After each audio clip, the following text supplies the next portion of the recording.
Geographic profiling. There's a string of break-ins across the city. Same method, same time window, same type of victim. An investigator pulls up a map and marks each location. The dots form a pattern. A circle with a dead zone in the center. And right in that empty space, untouched, is where the suspect likely lives. This is geographic profiling. It turns crime scenes into coordinates and coordinates into predictions. The logic is simple. Criminals are lazy. They don't travel far when they don't have to. They operate in areas they know, places they feel comfortable, routes they've walked before. That predictability leaves a signature on the map. The method traces back to research on predatory behavior. Animals that hunt don't wander aimlessly. They establish territories. They move along familiar paths. They avoid hunting too close to home where they might be recognized. Serial offenders follow the same pattern. They venture out far enough to feel safe, but not so far that the terrain becomes unfamiliar. The pattern shows up everywhere. Burglars cluster their crimes within a few miles of home. Arsonists stick to neighborhoods they've already scouted. Even serial killers reveal geographic anchors when their crime locations are plotted over time. What makes this work is the buffer zone. The area around the offender's base that stays untouched. It's instinct. You don't fold your own nest. Committing crimes too close to home increases the risk of being recognized, of witnesses who know your face, of leaving traces that lead straight back. So they push outward, but only so far. The result is a ring of activity with a hollow center. That center is the zone of highest probability. Investigators feed crime locations into software that calculates probability surfaces. The algorithm narrows the search radius. It doesn't give an exact address, but it shrinks the haystack. Instead of searching an entire city, detectives focus on a few square miles. That's the difference between searching everywhere and searching smart. The Yorkshire Ripper case showed the cost of working without this tool. Police interviewed Peter Sutcliffe 9 times during the investigation. He lived just outside the zones they prioritized. When the method was later applied to his known crime sites, the model pointed directly to his address. But the technique isn't perfect. It assumes the offender operates from a fixed base. That they're not transient, not commuting from another city, not using transportation in ways that distort the model. Most of the time, that assumption holds. Sometimes it doesn't. Still, when it works with precision. Crimes stop being isolated events. They become data points in a spatial equation. The offender thinks they're invisible, moving freely, untraceable. But every location they choose tightens the net, maps their world, draws the boundaries of their routine. They're hunting in familiar territory. And that territory is exactly what gives them away. Victimology. A body is found. Before investigators even look at the scene, they ask one question. Who was this person? Not their name. Their life. Their routine. Their relationships. Their vulnerabilities. Because understanding the victim is often the fastest route to understanding the crime. This is victimology, the study of the victim to reverse engineer the offender. It's not about blame, it's about pattern. Predators don't select at random. They choose based on access, opportunity, and perceived risk. And those choices reveal exactly what kind of person they are. The analysis starts with risk assessment. Some victims are high risk by lifestyle. A sex worker on late-night streets. A hitchhiker alone on a rural highway. A drug user meeting strangers in isolated locations. Their routines make them accessible. Their vulnerability makes them targets. Other victims are low risk. A teacher commuting home from work. A child walking to school. A retiree shopping at a familiar store. They don't engage in high-risk behavior. They don't frequent dangerous locations. Their lives are structured, predictable, insulated. And yet they still become victims. That shift tells investigators something critical. The offender had to work harder. They had to plan. They had to cross into safer territory. When a low-risk victim is taken, it signals the offender is confident, organized, capable of operating in environments where control is harder to maintain. Conversely, when high-risk victims dominate a series, the offender is often opportunistic, disorganized. They're exploiting existing gaps in security, preying on those already exposed. But victimology goes deeper than risk. It examines the relationship between victim and offender. Was this a stranger attack? A domestic homicide? A targeted killing? The connection shifts the investigation entirely. Stranger homicides are rare but harder to solve. The link between victim and offender is invisible until evidence surfaces. Acquaintance killings narrow the suspect pool immediately. When the victim knew their killer, the answer is already inside their life. Investigators also analyze what the offender did after death. Was the body displayed? Hidden? Staged in a specific posture? Mutilated?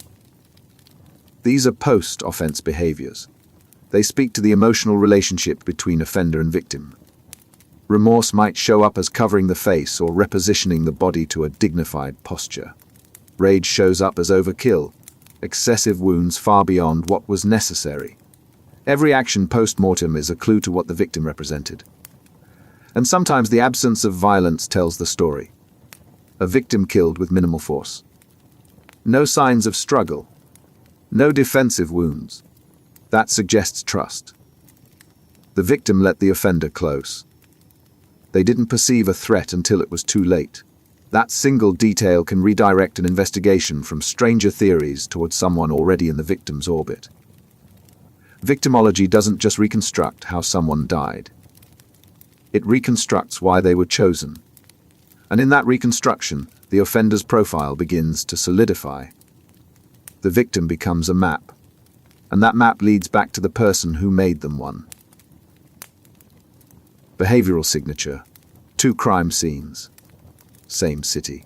Same victimology. Same cause of death. To most observers, they look identical. But to the trained investigator, one detail separates them. At the first scene, the body was left exactly where it fell. At the second, it was carefully repositioned, hands folded, face covered. That difference isn't random. It's everything. Behavioral signature is the part of a crime that serves no functional purpose. It doesn't help the offender escape, avoid detection, or achieve the primary objective. It's purely psychological, a compulsion, a need that goes beyond the act itself. And unlike the method which can change and adapt, the signature remains consistent. It's the offender's tell. Modus operandi, the way a crime is committed, evolves. Offenders learn. They refine tactics. They adjust to security measures. They switch weapons, alter entry points, change timing. The method is practical. It's about getting the job done. But the signature is emotional. It's why they do it the way they do. A burglar might start breaking in through windows, then switch to picking locks. That's modus operandi. But if every crime scene shows the same obsessive arrangement of objects, the same unnecessary ritual, that's signature. The how changes. The why doesn't. In serial homicides, the signature becomes a window into psychology, posing a victim in a specific position, leaving items at the scene that serve no tactical function, taking trophies that hold personal meaning. These actions reveal what the offender needs emotionally, what the crime represents to them, what fantasy they're fulfilling. Dennis Rader, the BTK killer, evolved his method over decades. He changed how he entered homes, how he subdued victims, how he controlled the scene. But his signature never changed. He needed to bind, torture, and exert total control. That compulsion stayed constant across every crime, even as his tactics became more sophisticated. This consistency is what links cases. When investigators see the same emotional fingerprint across multiple scenes, they know they're looking at the same offender. Not because the crimes are identical, but because the underlying need is. And that need, once identified, becomes predictive. It tells investigators what to expect next, what the offender will do when the compulsion surfaces again. But signature can also mislead. When an offender consciously mimics another's signature to throw off investigators, it introduces noise. The difference is subtle but detectable. A genuine signature feels inevitable. It fits the totality of the crime. A copied signature feels grafted on, out of place, like a sentence in the wrong voice. The signature doesn't just identify who committed the crime. It reveals what kind of person they are, what drives them, what satisfies them, what they'll never stop needing. And in that revelation, the path forward becomes clear. Because you're no longer chasing a faceless criminal. You're tracking a specific psychological profile. One that leaves the same mark every time. Link analysis. 3 burglaries across different neighborhoods. No witnesses. No physical evidence. Nothing that ties them together except a feeling. Then someone notices the pattern. All 3 homes back onto parks. All 3 had dogs that didn't bark. All 3 owners were away on weekday afternoons. Suddenly, isolated incidents become a series. And a series means one offender. One person to find. Link analysis is the process of connecting crimes that don't obviously belong together. It's not about evidence at a single scene. It's about patterns across scenes, time intervals, victim selection, entry methods, what was taken, what was left behind. When investigators spot these threads, they're not just solving individual cases. They're revealing an offender's routine. The method works because criminals, despite their intentions, are creatures of habit. They operate within comfort zones. They select victims using consistent criteria. They follow familiar routes. Even when they think they're being random, they're not. Their preferences leak into every choice. And those preferences, when mapped across multiple crimes, form a signature that's unique. Databases make this possible at scale. An assault in one jurisdiction. A similar assault 2 counties over. A third case 6 months later in a neighboring state. Individually, they go nowhere. But when filtered by commonalities, location, timing, victim characteristics, method of approach, the connections emerge. What looked like noise resolves into signal. The challenge is knowing what to link and what to separate. Not every similarity matters. Some are coincidence. Some are copycat behavior. The art is identifying which details are meaningful. Which patterns reflect the same decision-making process? Which crimes share the same psychological origin? Temporal patterns help. Offenders rarely strike randomly in time. They have cycles, cooling-off periods, escalation phases. When crimes cluster within predictable intervals, that rhythm becomes evidence. It suggests compulsion, not opportunity. Geographic linkage works the same way. Offenders anchor to familiar areas. They don't hopscotch randomly across a region.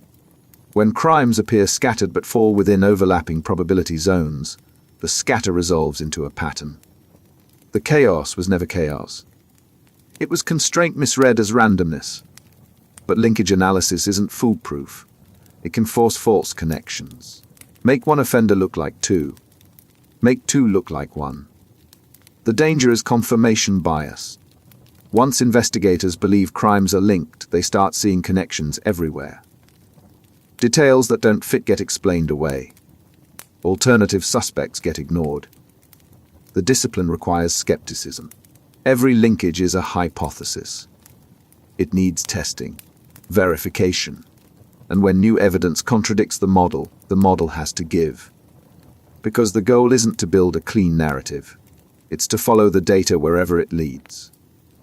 Even when it fractures the story you thought you understood. Modus operandi. The first robbery is chaotic. Forced entry, broken glass. Items scattered everywhere. The offender grabbed what was visible and fled. The second robbery, weeks later, is cleaner. Entry through an unlocked window. Targeted electronics, cash, small valuables.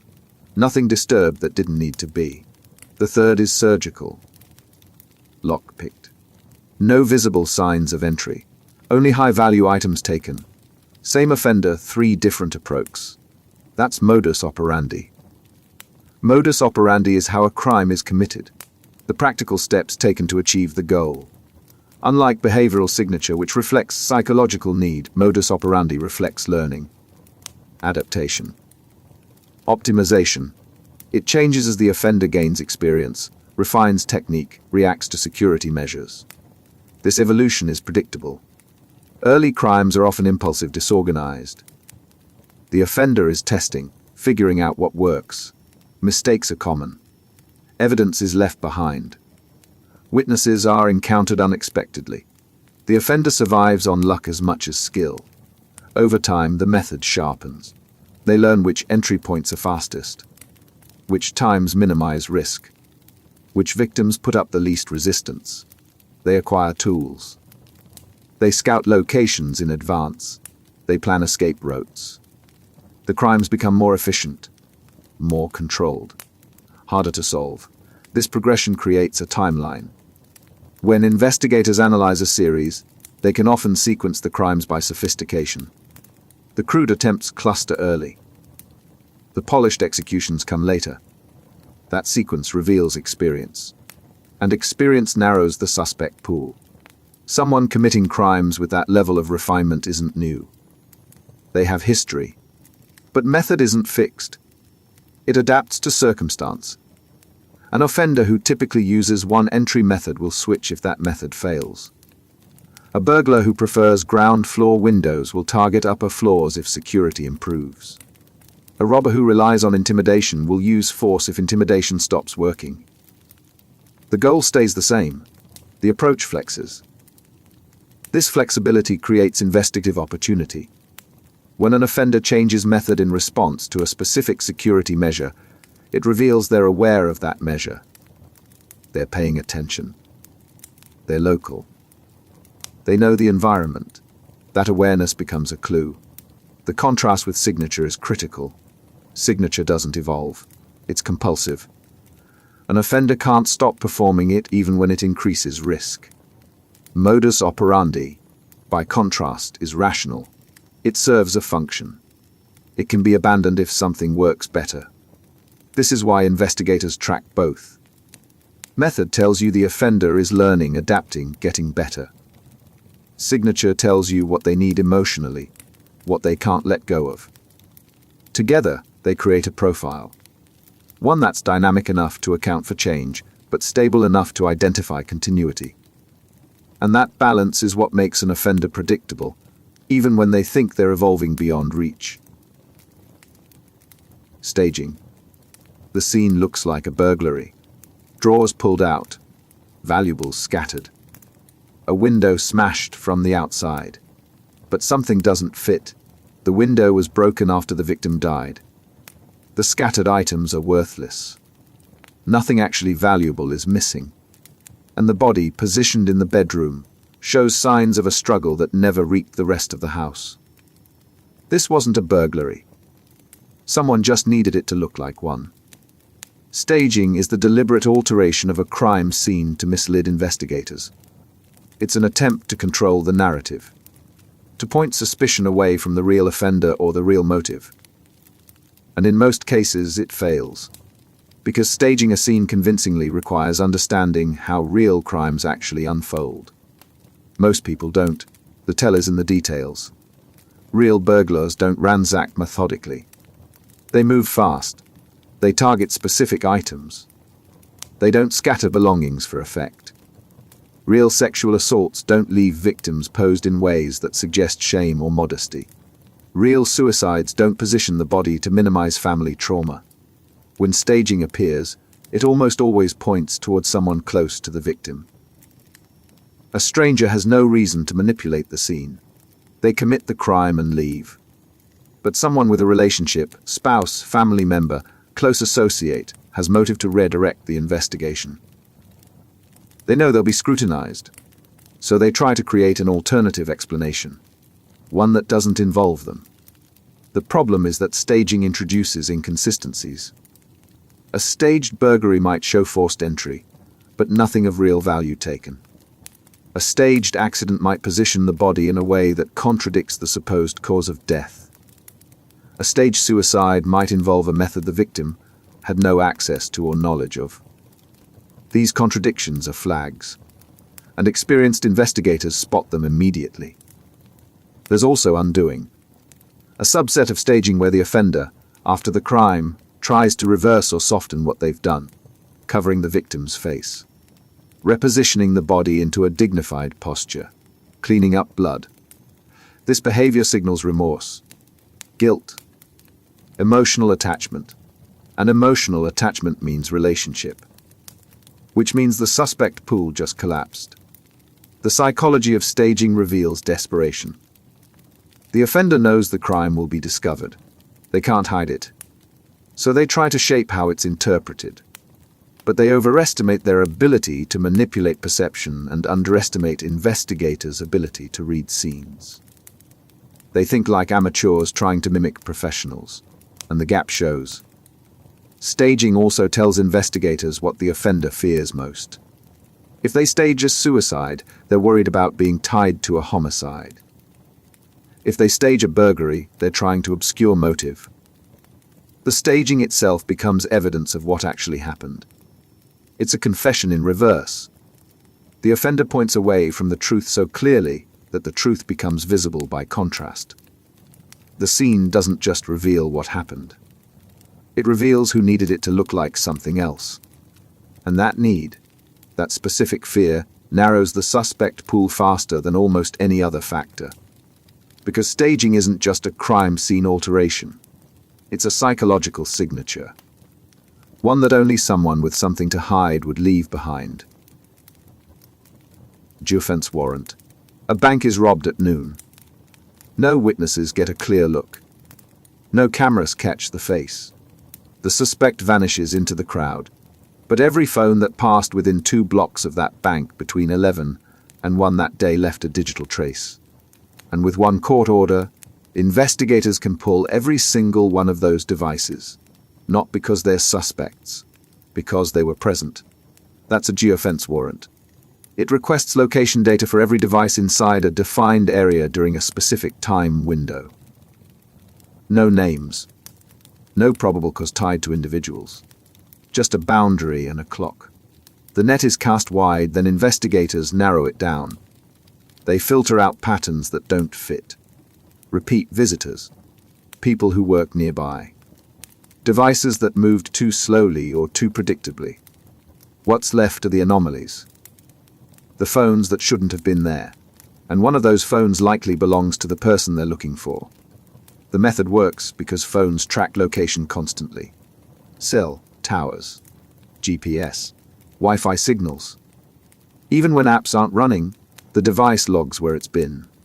That data sits on servers stored by tech companies, accessible with legal authority. And once accessed, it maps not just presence but movement. Entry points, exit routes, where the device went before and after the crime. In one case, a string of pharmacy robberies went unsolved for months. No cameras. No prints. No consistent witness descriptions.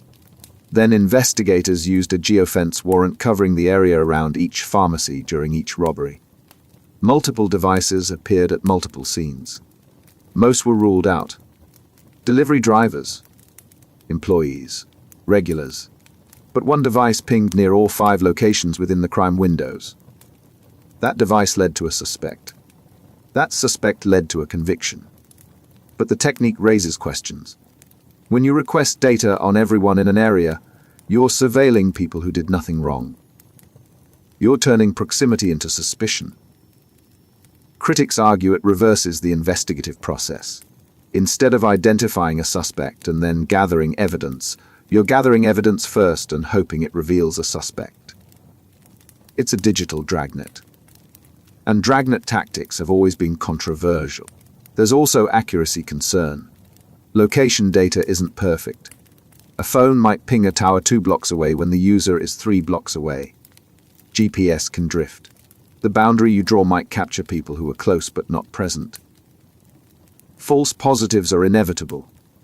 And when those false positives become investigative targets, Innocent people get scrutinized for being in the wrong place at the wrong time.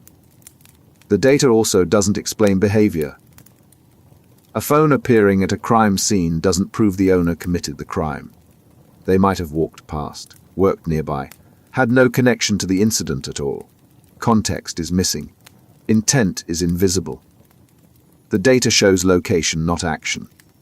Still, when used carefully, Geofence warrants solve cases that would otherwise go cold. They provide leads where none existed. They narrow suspect pools in ways traditional methods can't. The question isn't whether the tool works. It's how much privacy we're willing to trade for that effectiveness. And that's a question without an easy answer. Motive reconstruction. Why did they do it? That question drives every investigation. Because understanding motive doesn't just explain what happened. It predicts what happens next. It separates impulse from calculation. It turns a faceless crime into a comprehensible act. And in that comprehension, the path to solving it becomes visible. Motive reconstruction is the process of working backward from the crime to uncover why the offender committed it. Not the surface reason. The underlying need. Financial crime seems simple. Money. But dig deeper and you find desperation, greed, revenge disguised as opportunity. Homicides appear rage-driven until you realize the rage was a mask for fear. Or control.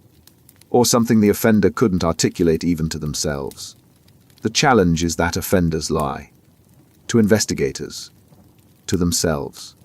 They rationalize. They reframe their actions as justified, as necessary, as someone else's fault. So investigators don't just listen to what's said. They look at what was done. The crime itself reveals motive more honestly than any confession. A staged burglary that leaves valuables untouched points to a personal motive. Someone needed the victim dead, not the goods gone. A methodical, planned abduction suggests control or fantasy fulfillment, not impulsive violence. A fire set in a specific room of a house isn't random destruction. It's targeted. Someone wanted to destroy something in that room, or send a message. The location tells the story. Timing reveals motive too. A crime committed immediately after a significant life event, job loss, divorce, public humiliation, connects the motive to that trigger. The offender didn't just wake up and decide to act. Something pushed them past a threshold. That something is the motive. And once you identify it, the suspect pool collapses. Because not everyone experiences that trigger the same way. But someone close to the victim likely did. Victim selection is another motive indicator. Random victims suggest predatory or thrill-driven motives. Specific victims suggest personal grievance or targeted intent. When an offender goes out of their way to select someone who fits narrow criteria, age, occupation, appearance, location, the criteria itself is the motive. They're fulfilling a need. And that need has a psychological signature. But motive isn't always singular. Sometimes it's layered. A murder might be driven by financial gain on the surface, but underneath it's about control, or shame, or silencing a threat. Peeling back those layers requires analyzing not just the crime, but the offender's behavior before and after. What they said, what they tried to hide, what they couldn't stop themselves from doing. The absence of clear motive can also be telling. When investigators can't find financial, personal, or psychological motive, they start looking at pathology, compulsion, delusion, crimes driven by internal narratives that don't map to external reality. Those cases are rarer, but when they appear, motive reconstruction shifts from psychology to psychiatry. In the end, motive doesn't excuse the crime, but explains it. And explanation creates strategy. When you know why someone acted, you know what they feared, what they valued, what they were willing to risk. And armed with that knowledge, investigators stop chasing shadows. They chase someone specific, with specific vulnerabilities, and specific patterns they can't escape. Temporal patterning. Crimes don't happen randomly in time. They cluster. They repeat. They follow rhythms that feel invisible until someone maps them. And once mapped, those rhythms become predictive.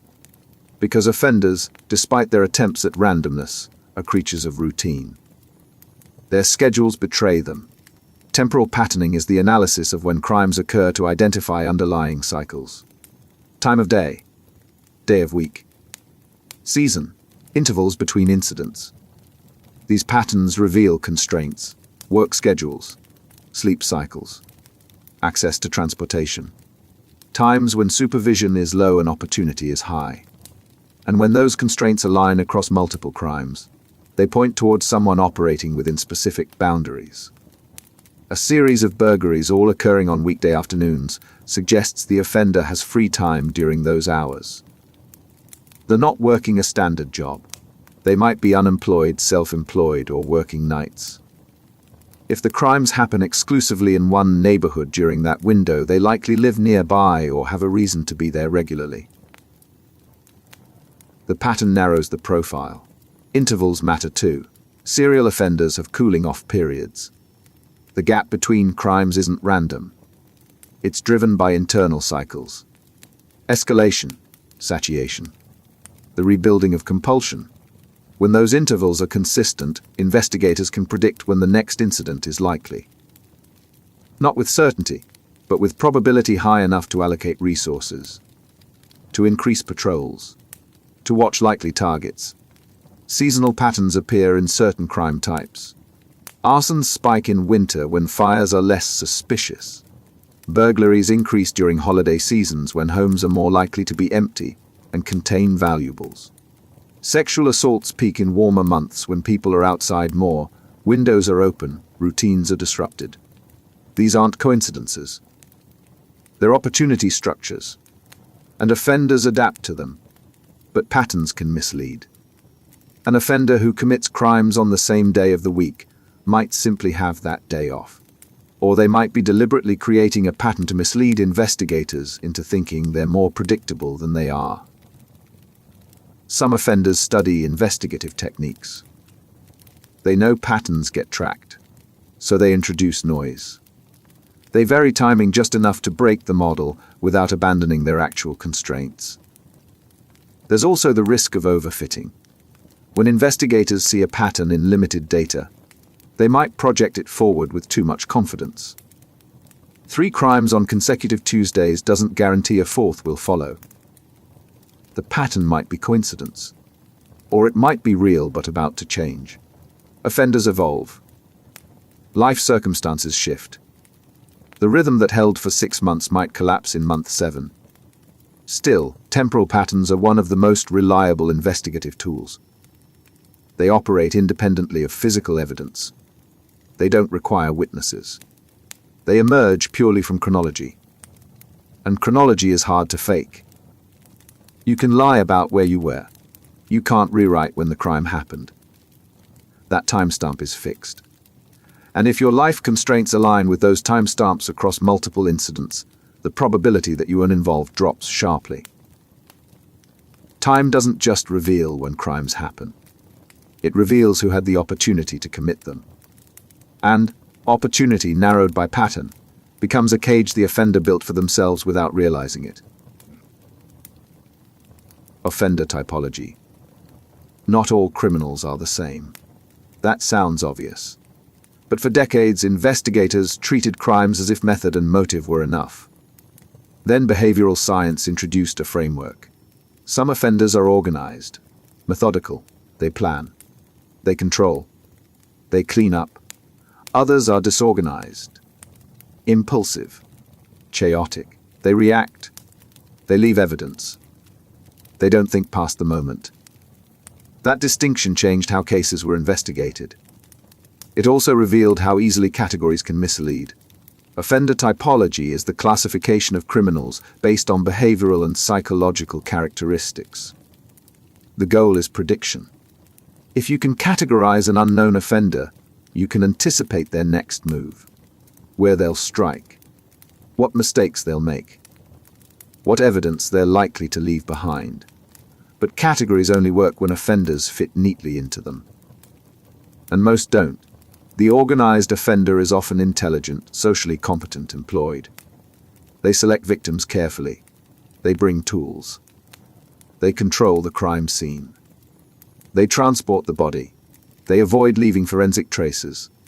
Investigators looking for an organized offender focus on someone with means mobility and planning capacity. Someone who blends in. Someone whose life appears stable. The disorganized offender, by contrast, often has lower intelligence, poor social skills, marginal employment. Their crimes are spontaneous. Weapons are found at the scene, not brought. Victims are attacked suddenly, often in locations the offender knows. The crime scene is chaotic. Evidence is everywhere. These offenders are easier to catch because they don't plan their escape. They don't think about forensics. They act on impulse and hope. But reality isn't binary. Most offenders show mixed characteristics. They might plan the approach but panic during execution. They might control the scene initially but lose composure when something unexpected happens. A crime that starts organized can devolve into disorganization within minutes. And an investigator locked into one typology might miss evidence that contradicts it. There's also the problem of evolution. Offenders learn. An initially disorganized offender might study their mistakes, refine their approach, become more controlled over time. The typology that fit their early crimes no longer describes them. If investigators keep searching for a disorganized profile while the offender has organized, they're chasing a ghost. Cultural and contextual factors complicate typology too. An offender might appear disorganized because they lack resources, not because they lack planning capacity. Poverty limits access to tools, transportation, private spaces. Behavior that looks impulsive might be constrained by circumstance, not psychology. The typology reads chaos where there's actually adaptation. Psychopathy-based typologies add another layer. Some frameworks separate offenders into psychopaths, who lack empathy and plan rationally, and non-psychopaths who act emotionally. But psychopathy is a spectrum, not a switch. And diagnosis requires clinical assessment, not crime scene inference. Applying psychiatric labels from behavioral patterns alone risks circular reasoning. The crime looks cold, so the offender must be psychopathic. The offender is psychopathic, so the crime makes sense. Neither conclusion proves the other. Despite limitations, typologies remain useful as starting points. They offer investigative direction when there's no other lead.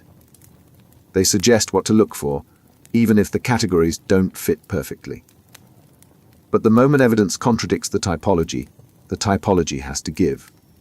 Because the goal isn't to prove the offender fits a category.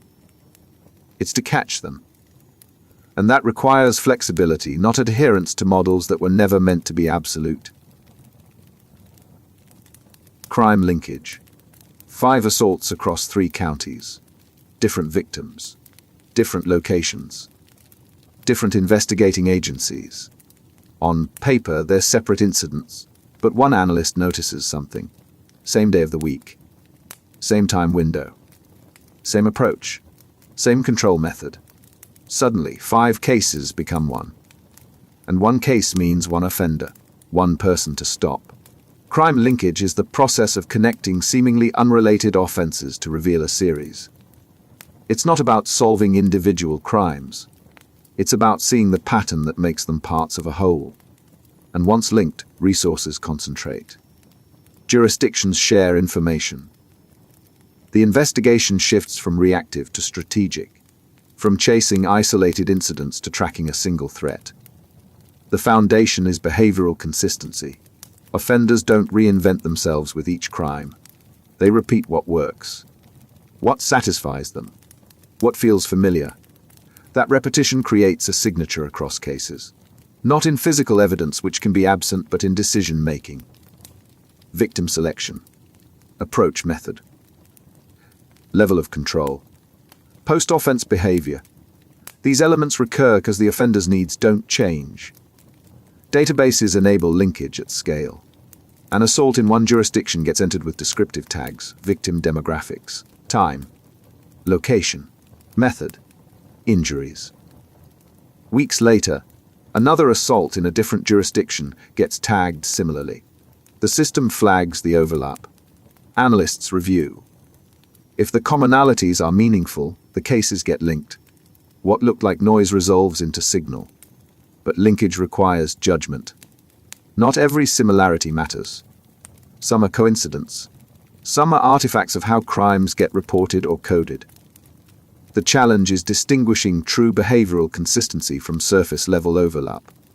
Two burglaries might both involve forced entry through windows, but if one occurs at night in a residential area and the other during the day in a commercial zone, they're probably not linked.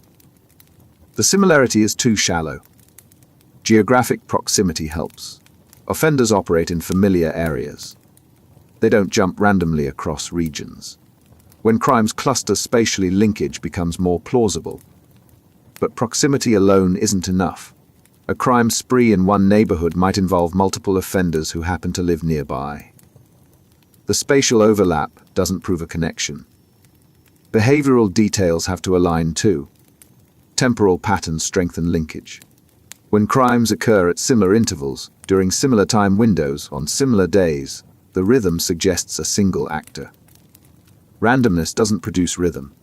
Human routine does. And routine is a fingerprint. The danger is false linkage. Forcing unrelated crimes into a series because the pattern looks compelling. Once investigators commit to a linked series, they filter evidence through that lens. Cases that don't fit get dismissed. Suspects who don't match the profile get overlooked. The linkage becomes a cage that traps the investigation instead of freeing it. There's also unlinkage risk. Failing to connect crimes that belong together. When jurisdictions don't communicate, when databases aren't comprehensive, when analysts don't query broadly enough, linked crimes stay isolated. The offender benefits from investigative fragmentation. They move between territories where their history is invisible, and what should be a recognized pattern remains scattered noise. Linkage is powerful when accurate and dangerous when forced. The key is provisional confidence. Link when the evidence supports it. Unlink when new information contradicts it. Treat every connection as a hypothesis, not a conclusion. Because the goal isn't to build a clean narrative. It's to follow the truth wherever the data leads, even when it fractures the story you thought you understood. Victim risk level. Risk isn't equal. Some people, through circumstance or choice, live in ways that make them more accessible to predators. Others live insulated, protected by routine, location, relationships. When a low-risk person becomes a victim, it's an anomaly. It signals something about the offender. When a high-risk person becomes a victim, it's a convergence. The offender met someone already exposed. And that difference reshapes the entire investigation. Victim risk assessment measures how vulnerable someone is to becoming a target. It's not about blame, it's about probability. And probability is driven by exposure.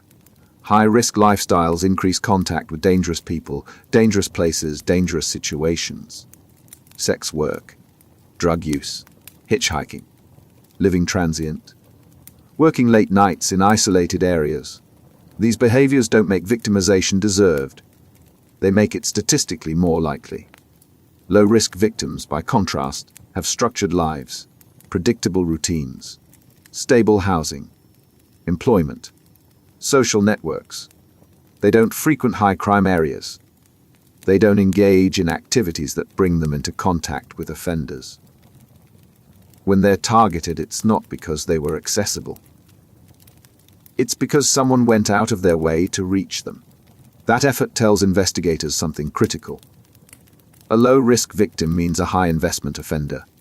Someone willing to plan, to surveil, to take risks most offenders avoid. They crossed into safe territory, overcame barriers, operated outside their usual comfort zone. Why? Because this victim mattered. Either they fit specific selection criteria, or the offender had a personal connection. Either way, the victim wasn't random. High-risk victims, conversely, often pair with opportunistic offenders. Someone exploiting existing vulnerability. They didn't need to plan. They didn't need to overcome barriers. The victim was already exposed. The offender just took advantage. These cases are often harder to solve because the connection between victim and offender is thin. They might not have known each other, might never have crossed paths before. The crime is transactional, not relational, but risk isn't static. It changes. Someone might transition from low risk to high risk after a life disruption. Job loss, divorce, addiction, homelessness. Their exposure increases. They enter environments they previously avoided. Their vulnerability spikes, and an offender who wouldn't have noticed them before suddenly has access. The reverse is rare but possible. A high-risk individual might stabilize, find housing, leave dangerous work, build a support network. Their risk drops. But if they're victimized during that transition, the risk assessment gets complicated. Are they low risk now or high risk still? The answer depends on the specific moment of victimization, not their overall trajectory. Investigators use risk level to prioritize leads. High-risk victims generate broader suspect pools. Anyone who frequents the same spaces. Anyone who shares the same networks. The pool is large and diffuse. Low-risk victims narrow the pool dramatically. The offender either knew them personally or invested significant effort to target them. That narrows suspects to people with access or people with specialized intent. Risk assessment also guides resource allocation. High-risk victim cases often get less media attention, less public pressure, less investigative urgency. That's a systemic failure, but it's reality. Low-risk victim cases generate outrage, community fear, political pressure. Resources flood in. The investigation accelerates, not because one life matters more, but because public perception drives institutional response. Understanding victim risk doesn't solve crimes, but it orients the investigation. It tells you whether you're looking for someone who knew the victim or someone who hunted them. Someone opportunistic or someone methodical. Someone local or someone mobile. And in that orientation, the path forward becomes visible. You're no longer searching everywhere. You're searching where the intersection of risk and intent makes a suspect most likely to appear. Touch DNA. A doorknob. A steering wheel. The handle of a weapon. No visible prints. No blood. Nothing that looks like evidence. Just a surface that someone touched. And from that touch, invisible cells left behind, investigators can now extract a full genetic profile. The offender thought they left nothing. They left everything. Touch DNA is genetic material transferred through skin contact. Every time you grip, push, turn, or hold something, skin cells slough off. Most are too few to see, but modern forensic techniques can amplify those cells into usable DNA profiles. What used to require blood or saliva now works with a touch. And that shift changed what counts as evidence. The method works through sensitivity. DNA extraction kits can pull genetic material from samples containing just a few cells. Then polymerase chain reaction (PCR) amplifies that material millions of times over. What started as trace amounts becomes enough to sequence, analyze, and match against databases. The invisible becomes identifiable. This capability solved cases that would have stalled decades ago. A burglary with no prints, no witnesses, no obvious leads. But the offender touched a window latch while climbing in. Touch DNA from that latch generates a profile. That profile hits a match in the database. Case closed. No blood. No struggle. Just contact. But the technique introduces complications. DNA doesn't timestamp itself.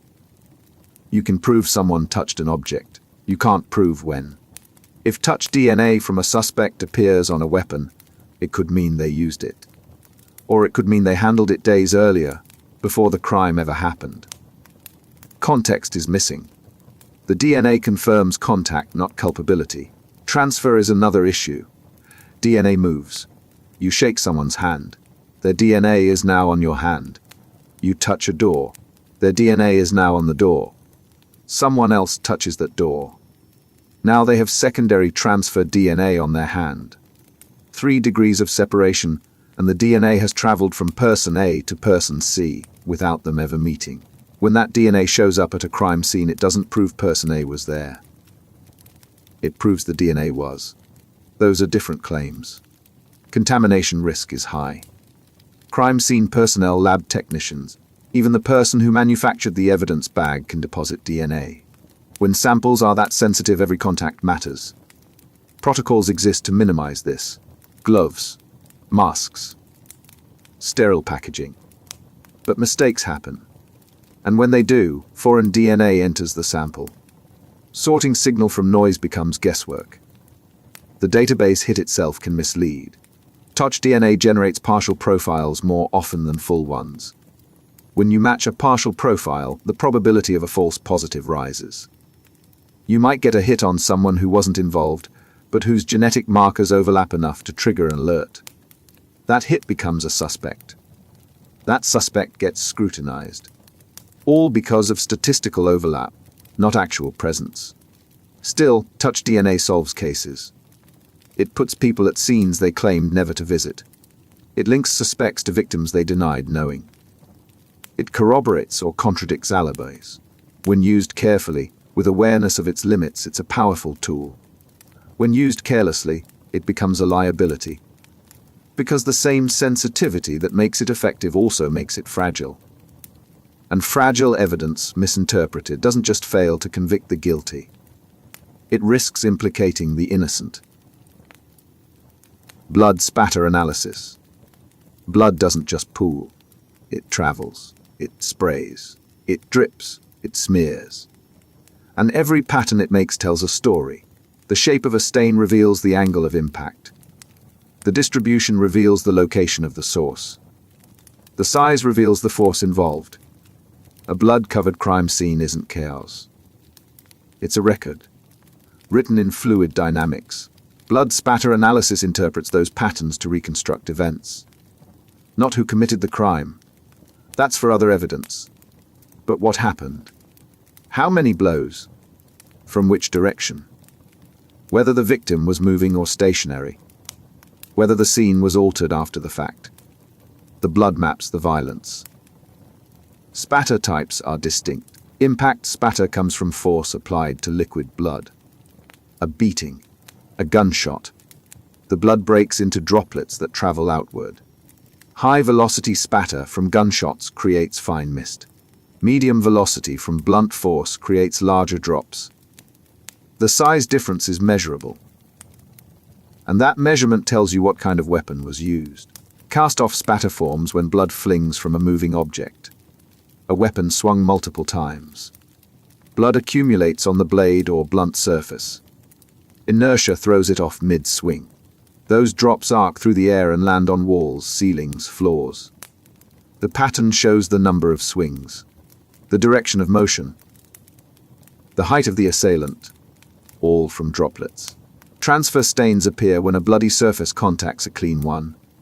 A hand, a shoe, a body moved after injury.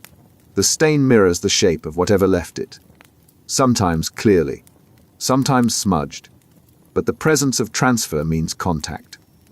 And contact can place someone at the scene. Pooling and flow patterns reveal time and position. Blood pools where the body stays. It flows downward, following gravity. If the pool is large but undisturbed, the victim didn't move after bleeding started. If the flow changes direction midstream, the body was repositioned. If there's blood in 2 locations that don't connect, the victim was moved between injury and death. But analysis isn't infallible. It depends on assumptions.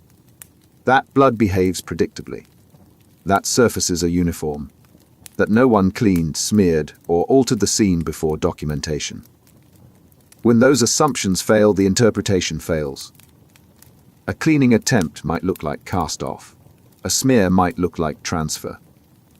The analyst reads the pattern through a model. If the model doesn't fit reality, the reading is wrong. Subjectivity is another problem. 2 analysts can see the same pattern and reach different conclusions. One sees high-velocity impact. Another sees medium velocity with secondary spatter. There's no objective algorithm that resolves the dispute. Experience, training, and judgment guide interpretation. And judgment varies. Some high-profile cases revealed how badly this can go. Analysts testified with certainty about patterns that later evidence contradicted. Convictions were based on spatter interpretations that turned out to be wrong. The science is real, but the certainty some practitioners project isn't always justified. Blood spatter analysis works best when it supports other evidence. When the pattern aligns with witness statements, autopsy findings, weapon type, suspect behavior. When it stands alone, it's vulnerable, because blood tells a story. But stories need corroboration, and without it, even a clear pattern can be a misleading one. Luminol testing. The scene looks clean, walls wiped down, floor scrubbed. No visible blood. The offender spent hours erasing traces. Then the lights go out. Luminol spray hits the surfaces, and suddenly, in the dark, the room glows. Faint blue light spreading across the floor, up the walls, handprints on the doorframe. The blood was never gone. It was just invisible. Luminol is a chemical reagent that reacts with iron in blood. When it contacts hemoglobin, it produces chemiluminescence. A cold blue glow. No heat. Heat. No lasting damage to the surface. Just light. Enough light to photograph. Enough to prove blood was present even after cleaning. The reaction works on trace amounts. Blood diluted hundreds of times still triggers luminescence. A smear wiped until it's invisible to the naked eye will still glow under luminol. That sensitivity makes it invaluable for cases where the offender attempted cleanup. They think they destroyed the evidence. They just hid it from their own eyes. Investigators apply luminol in darkness. The glow is faint. Ambient light drowns it out. So they darken the room, spray the surfaces, and watch. Patterns emerge. Footprints. Drag marks. Areas where blood pooled, then got mopped up. The glow fades quickly, so they photograph it immediately. The images become evidence. Proof that blood was there, even if it's no longer visible. But luminol doesn't just react to blood. It reacts to other substances too. Bleach, certain metals, some cleaning agents, even some plant materials. When luminol glows, it means something reactive is present. Not necessarily blood. Follow-up testing is required. Samples get sent to the lab. Confirmatory tests determine whether the glow came from blood or a false positive. The chemical also doesn't identify whose blood it is. It just confirms presence. DNA testing still has to happen, but luminol helps decide where to test. Instead of swabbing the entire room hoping to find something, investigators target the areas that glowed. That narrows the search. Saves time. Increases the chance of finding usable samples. There's a persistent myth that luminol destroys DNA. Early formulations had that problem. Modern luminol doesn't. DNA can still be extracted from luminol-treated samples. The reaction doesn't degrade genetic material the way older chemicals did. So investigators don't have to choose between finding blood and preserving it. They can do both. The technique changed how cleanup attempts get interpreted. Before luminol, a clean scene meant no evidence. Now it means the offender tried to hide evidence. And that attempt, the cleanup itself, becomes evidence of consciousness of guilt. Why clean if there's nothing to hide? The effort to erase the crime confirms the crime happened. Some offenders know about luminol. They've seen it on crime shows. So they try to counter it. They use specific chemicals they think will neutralize the reaction. Or they strip surfaces entirely, removing flooring, repainting walls. But those extreme measures raise their own suspicions. A freshly painted room in an otherwise untouched house. New flooring installed days after a disappearance. The absence of blood becomes as suspicious as its presence. Luminol doesn't solve cases alone. It reveals where to look, what to test, what the offender tried to hide. It turns a clean scene into a mapped crime. And that map, combined with other evidence, builds the case that cleanup was meant to destroy. Statement analysis. A suspect tells their story. Calm, detailed, consistent. But embedded in that story are signals, pronouns that shift, tense changes mid-narrative, details that appear and vanish without explanation. To most listeners, the statement sounds fine.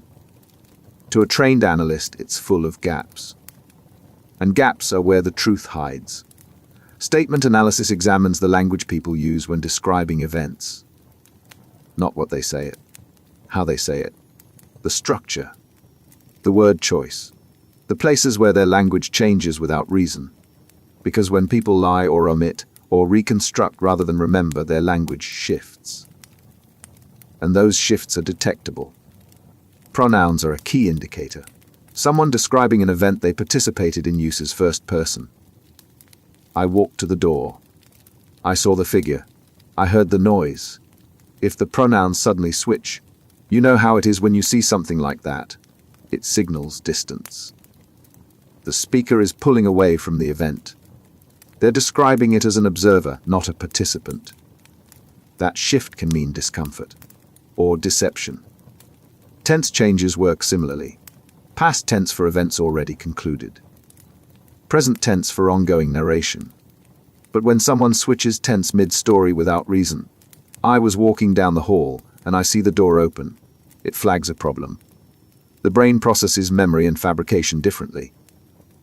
Memory flows in past tense. Fabrication sometimes slips into present because the speaker is constructing it in real time, not recalling it. Missing pronouns are even more telling. Went to the store. Saw a friend. Came home. No, hi. No ownership of the actions. That's distancing language.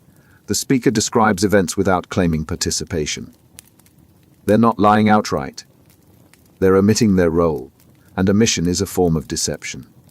Unnecessary specificity also raises flags.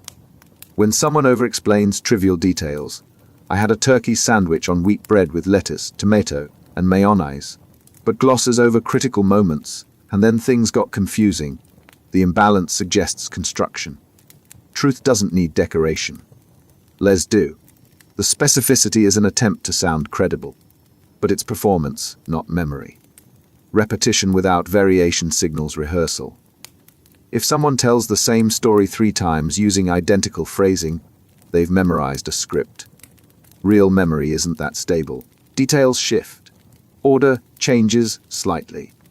The core stays consistent, but the language varies. Exact repetition means the story was prepared, and preparation suggests a reason to control the narrative. But analysis has limits. Some people naturally use distancing language. Some have linguistic habits that mimic deceptive patterns without deception occurring. Cultural differences, education level, stress, even neurodivergence can all affect how someone structures their speech. An analyst who doesn't account for that baseline misreads normal variation as deception. The technique also can't prove guilt. It identifies areas of concern, moments where the language suggests discomfort, omission, or fabrication. But discomfort isn't the same as lying. Someone might avoid first-person pronouns because the memory is traumatic, not because they're hiding involvement. The analysis generates leads. It doesn't generate verdicts. Used properly, statement analysis guides follow up. It tells investigators which parts of the story to probe, which details to verify, where the speaker might be vulnerable to pressure or inconsistency. It's a map of weak points. And in interrogation, knowing where to push can be the difference between a confession and a stalemate. Cognitive interview. A witness saw something. But when investigators ask what, the answers are vague, fragmented. I don't know. It happened so fast. I can't remember. Standard questioning has hit a wall. The memory is there. It's just locked behind stress time and the brain's natural filtering. So investigators shift techniques. They stop asking what the witness remembers. They start helping the witness reconstruct. The cognitive interview is a structured method for retrieving memory without leading or contaminating it. It's built on how memory works, not as a recording but as a reconstruction. The brain encodes events in fragments, sensory details, emotions, sequences. Those fragments don't automatically reassemble into a narrative. They need cues. The right cues unlock details that feel forgotten. The wrong cues implant false ones. The technique begins with context reinstatement. The interviewer asks the witness to mentally return to the scene. Not just to remember it, but to re-experience it. What did the room smell like? What were the ambient sounds? What was the temperature? These sensory details aren't the target information, but they're stored alongside it. Activating them activates the associated memories. The brain follows the sensory thread back to the event. Then comes free recall. The witness narrates without interruption. No questions. No clarifications. Just their version in their order. This prevents the interviewer from imposing structure. Because when you ask targeted questions early, you shape what gets remembered. The witness starts filtering for what you seem to want. Their memory bends toward your questions. Free recall keeps it pure. After free recall, the interviewer prompts with open-ended requests. Tell me more about the person's clothing. Not, was the person wearing a jacket? The latter is a yes-no question. It closes down retrieval. The former invites exploration. The witness might not have consciously noted clothing, but when prompted, details surface. The brain stored more than it seemed to. Perspective shift is another tool. The interviewer asks the witness to describe the event from a different viewpoint. What would someone standing behind them have seen? What would the offender have noticed? This isn't about guessing. It's about accessing memory encoded from different angles. The brain processes spatial information in layers. Changing perspective can unlock layers that weren't accessible from the original viewpoint. Reverse order recall works similarly. The interviewer asks the witness to recount the event backward, from end to beginning. This disrupts the narrative flow. Narratives are easy to construct. Memory is harder. When forced to work backward, fabricated details fall apart. Real memory, though harder to access in reverse, stays consistent. The technique separates recall from construction, but the method requires skill. A poorly trained interviewer can still lead, can still contaminate. Cognitive interviewing isn't just a checklist. It's a balance between guiding retrieval and avoiding suggestion, and that balance is hard to maintain under pressure. When investigators want specific answers, the temptation to steer is strong. There's also no guarantee the memory is accurate. The cognitive interview retrieves what the witness encoded, but encoding itself can be flawed. Witnesses misperceive. They fill gaps. They merge events. The interview helps them access what they stored. It doesn't verify that what they stored is true. Still, when done well, cognitive interviews recover details that standard questioning misses. Plate numbers, clothing descriptions, statements the offender made, timelines. Those details corroborate other evidence. They generate leads. They move investigations forward. Because memory isn't lost. It's just hard to reach. And reaching it requires technique, patience, and an understanding that the brain doesn't store truth. It stores fragments. And fragments, carefully assembled, sometimes form a picture clear enough to act on. False confession. Innocent people confess to crimes they didn't commit. That sentence should be impossible. Why would someone admit to murder, rape, robbery, knowing the consequences, knowing they're innocent? And yet it happens. Not rarely. Not as isolated error. Regularly enough that wrongful convictions based on false confessions have become a documented pattern. The question isn't whether it happens. It's why. The answer lies in interrogation dynamics, in isolation, in exhaustion, in psychological pressure so relentless that the truth stops mattering. The goal becomes escape. And confession, even a false one, becomes the exit. Interrogations aren't conversations. They're structured psychological operations designed to break resistance. The suspect is isolated. No lawyer. No family. No allies. Just the interrogators. And the interrogators present a narrative. Not, "Did you do this?" but, "We know you did this. We have evidence, witnesses." Your only choice is to explain why. The presumption of guilt is built into the framing. Then comes minimization. The interrogators offer justifications. It wasn't your fault. You were provoked. Anyone would have reacted that way. This was an accident, murder. The implication is that confession will lead to leniency. That admitting to a lesser charge, manslaughter instead of murder, reduces consequences. It doesn't. But the suspect doesn't know that. They hear an offer. A way out. At the same time, maximization amplifies fear. If you don't cooperate, the prosecutor will push for the maximum sentence. Life. Death penalty. Your family will suffer. Your reputation will be destroyed. The threats aren't always explicit. But the message is clear. Resist, and the consequences escalate. Confess, and they shrink. It's a trap. But under pressure, it feels like logic. Time compounds the effect. Interrogations can last hours, sometimes longer. Sleep deprivation, hunger, discomfort. The suspect's cognitive resources drain. Their ability to think clearly, to evaluate risk, to maintain consistency erodes. Eventually, they're not making rational decisions. They're trying to survive the moment. Certain populations are especially vulnerable. Juveniles who don't fully grasp long-term consequences and are conditioned to obey authority. People with intellectual disabilities who may struggle to understand the implications of confession. People with mental illness who might confess to resolve internal distress unrelated to actual guilt. These aren't edge cases. They're overrepresented in false confession statistics. The confession itself, once given, is hard to retract. Courts treat confessions as powerful evidence. Juries hear, the defendant confessed, and that fact dominates. Even when the confession contains errors, details that don't match the crime, implausibilities, the weight of the admission overshadows the inconsistencies.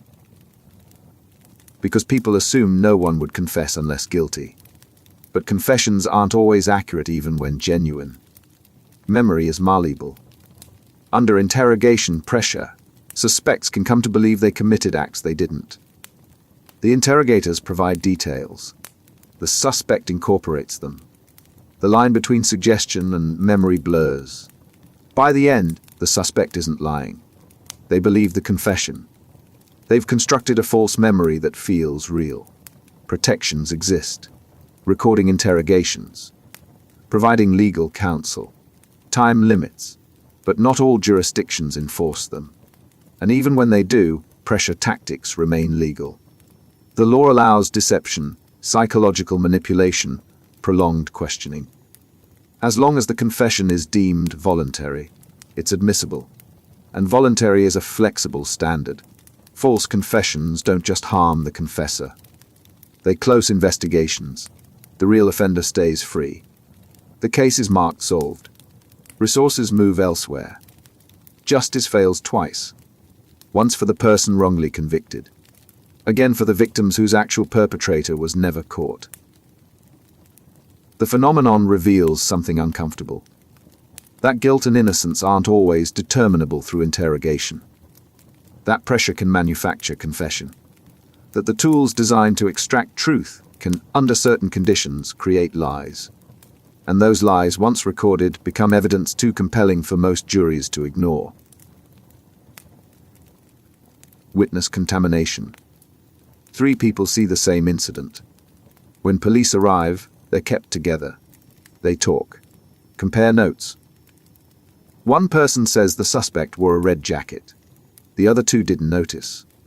But now, when interviewed separately, all 3 remember a red jacket. Not because they saw it. Because they heard someone else say it. And hearing becomes remembering. Witness contamination is when exposure to external information alters what someone recalls. It's not lying. It's memory reconstruction. The brain doesn't store events like video recordings. It stores fragments. And when new information arrives, those fragments get rewritten. The witness believes the contaminated memory is their own. They'll swear to it, defend it, pass a polygraph, because to them it's real. The problem starts at the scene. Witnesses talk to each other. They overhear police radio chatter. They see evidence being collected. They watch the news coverage later that night. Every piece of information they absorb becomes potential contamination. And once absorbed, it's nearly impossible to separate what they actually witnessed from what they learned afterward. Leading questions accelerate this. When an investigator asks, "Did you see the gun?" instead of, "What did you see in their hand?" they've introduced the concept of a gun. The witness might not have noticed what was in the hand. But now the question plants a suggestion. Later they'll remember a gun.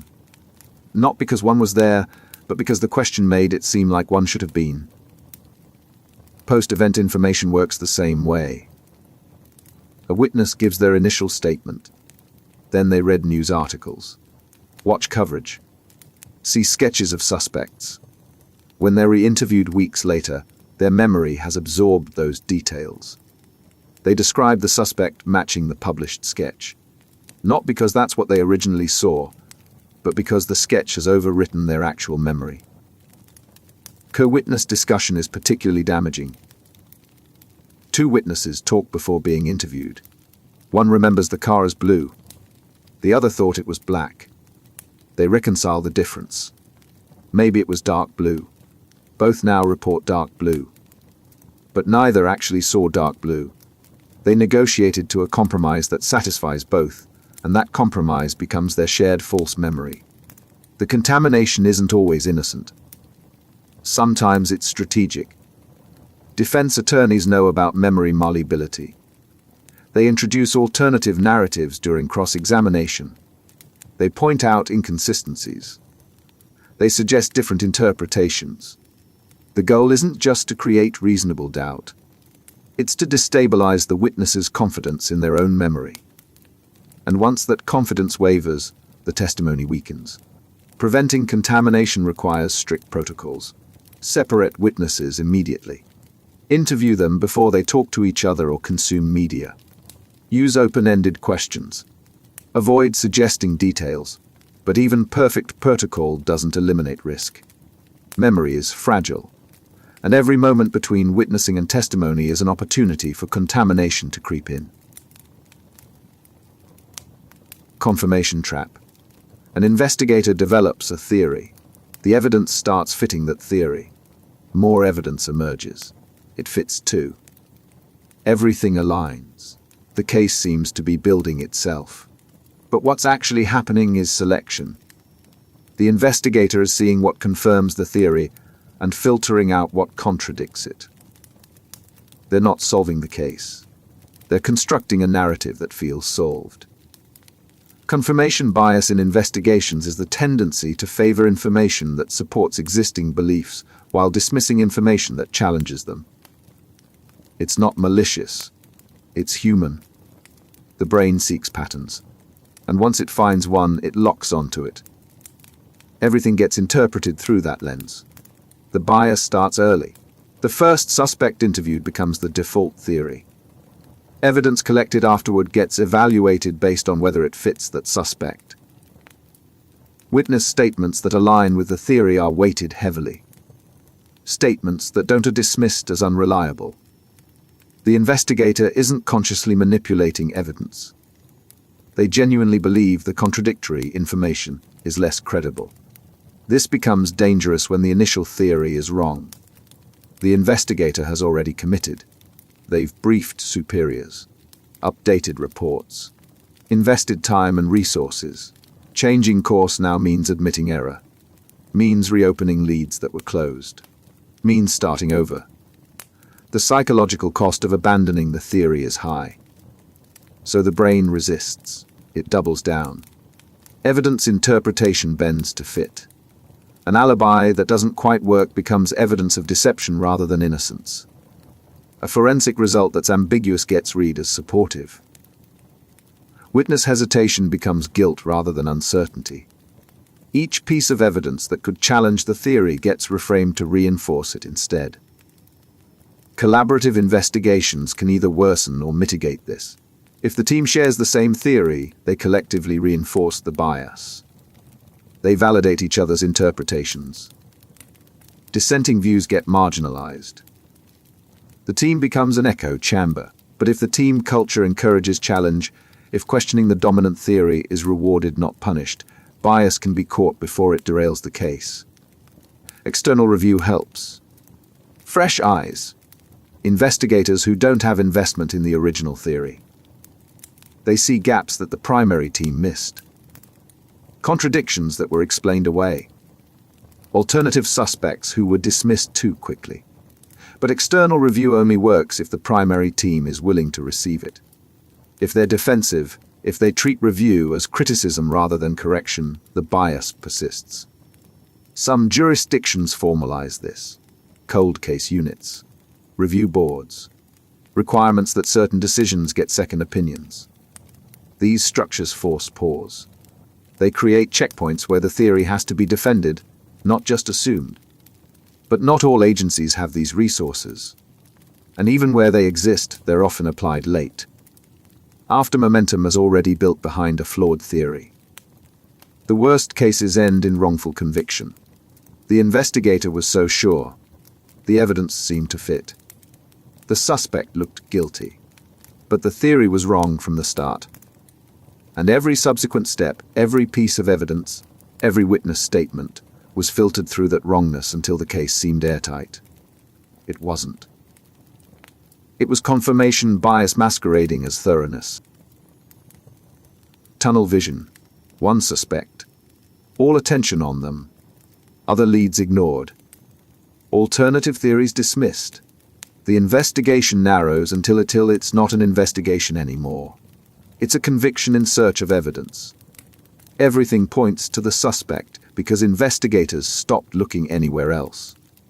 Tunnel vision is the investigative failure where focus on a single suspect or theory excludes consideration of alternatives. It's confirmation bias taken to conclusion. The investigator doesn't just favor information that fits. They stop gathering information that might not. The tunnel closes. And once closed, it's hard to reopen. It often starts with a good lead. A credible witness identifies someone. A forensic hit. A motive that makes sense. The lead is promising. Resources concentrate on it. Other possibilities get deprioritized. That's normal. But normal becomes tunnel vision when deprioritization becomes elimination. When we're focusing here becomes there's nowhere else to look. Pressure accelerates it. Media coverage. Public fear. Political demands for quick resolution. The agency needs results. A suspect in custody provides those results. The case can be marked as progressing. Updates can be given. The pressure eases. But that relief creates incentive to stay focused on the suspect in custody rather than continuing to explore alternatives that might complicate the narrative. Contrary evidence gets explained away. An alibi. The witness must be mistaken. Forensics that don't match. Lab error or contamination. Another suspect with stronger motive. Investigated and cleared, even if the clearance was cursory. Each contradiction becomes a problem to solve within the tunnel, rather than a reason to question whether the tunnel is the right path. Defense attorneys recognize tunnel vision and exploit it. They don't need to prove their client is innocent. They just need to prove investigators stopped looking. Did police follow up on other leads? Did they investigate alternative suspects? Did they pursue evidence that contradicted their theory? If the answer is no, the tunnel vision becomes reasonable doubt. Breaking the tunnel requires willingness to be wrong. To admit that weeks or months of work might have been misdirected. That the suspect currently charged might not be guilty. That the case needs to restart. Psychologically, that's painful. Institutionally, it's costly. So it often doesn't happen until external pressure forces it. An innocence project, a journalist, an appellate court, someone outside the tunnel who can see what those inside can't. Some cases never break free. The conviction stands. Years later, new evidence emerges. DNA, a confession from the actual perpetrator. The wrongfully convicted person is exonerated, and the investigation that led to their conviction gets examined. The tunnel vision is obvious in retrospect. Every warning sign visible, but at the time, to the investigators inside the tunnel, it felt like thorough police work. Focused, determined, right? Until it wasn't. Investigative bias. An investigator walks into a scene already knowing what they expect to find. Not because they're corrupt. Because they're human. Their experiences, beliefs, assumptions, all shape how they interpret what they see. And those interpretations guide decisions. Which evidence gets prioritized? Which leads get followed? Who gets scrutinized? The bias isn't a choice. It's a lens. And once it's in place, it's invisible to the person looking through it. Investigative bias encompasses all the cognitive shortcuts and preconceptions that distort objective analysis. Confirmation bias is one type. Tunnel vision is another. But the category is broader. It includes racial bias, gender bias, class bias, any pre-existing belief that affects how evidence and suspects are evaluated. Racial bias appears in suspect selection. When a crime occurs in a diverse neighborhood, who gets stopped and questioned? Who gets classified as suspicious versus a concerned citizen? Studies show investigators are more likely to focus on minority suspects even when evidence is equally distributed. The bias shapes the investigation from the start. And once the focus shifts towards certain demographics, evidence collection follows, leading to disparities in arrest and conviction that have nothing to do with actual culpability. Gender bias affects how victims are treated. A woman reporting assault might face more skepticism than a man reporting robbery. Her clothing, behavior, history gets scrutinized in ways that victim credibility shouldn't depend on. The bias doesn't just harm the victim. It misdirects the investigation. Time spent questioning the victim's account is time not spent finding the offender. Class bias shows up in resource allocation. A crime in a wealthy neighborhood gets immediate attention. Multiple investigators, forensic resources, media coverage.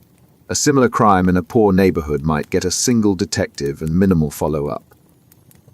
The bias isn't always conscious. Agencies respond to pressure. Wealthy communities apply more pressure, but the result is inequity. And inequity in investigation leads to inequity in justice. Training can reduce bias but not eliminate it. Awareness helps. Recognizing that bias exists, that everyone has it, that it affects judgment even when intentions are good.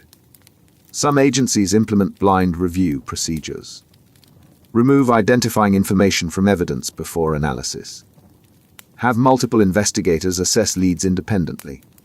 These structural interventions work better than relying on individual self-awareness. But bias is persistent. It adapts. An investigator trained to avoid racial profiling might still apply class bias. One who's careful about gender assumptions might still fall into confirmation traps. The brain's tendency to categorize shortcut, and pattern match is too fundamental to simply train away. It requires constant vigilance. And vigilance is hard to sustain under the pressure and fatigue that investigations impose. The damage bias causes isn't always visible. A case that goes unsolved. A suspect who's never seriously considered. A victim who's not believed. These failures don't generate headlines.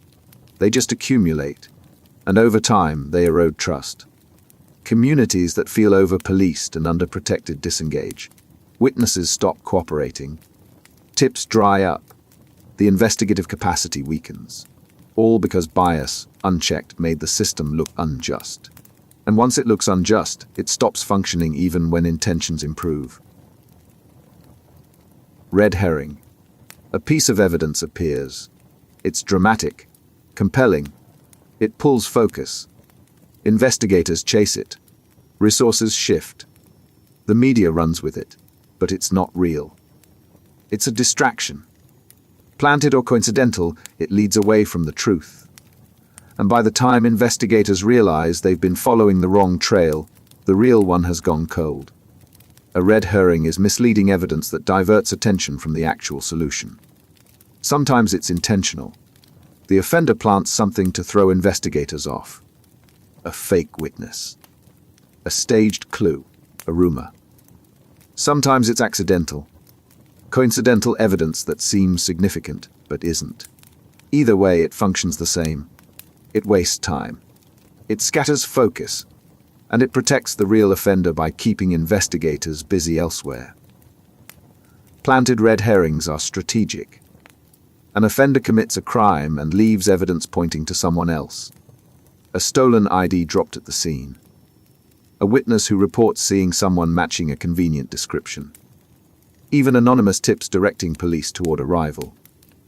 The offender creates an alternative narrative. And as long as investigators pursue that narrative, they're not pursuing the truth. Accidental red herrings are trickier. They emerge from coincidence. A witness genuinely believes they saw something relevant but didn't. A forensic result that seems connected but isn't.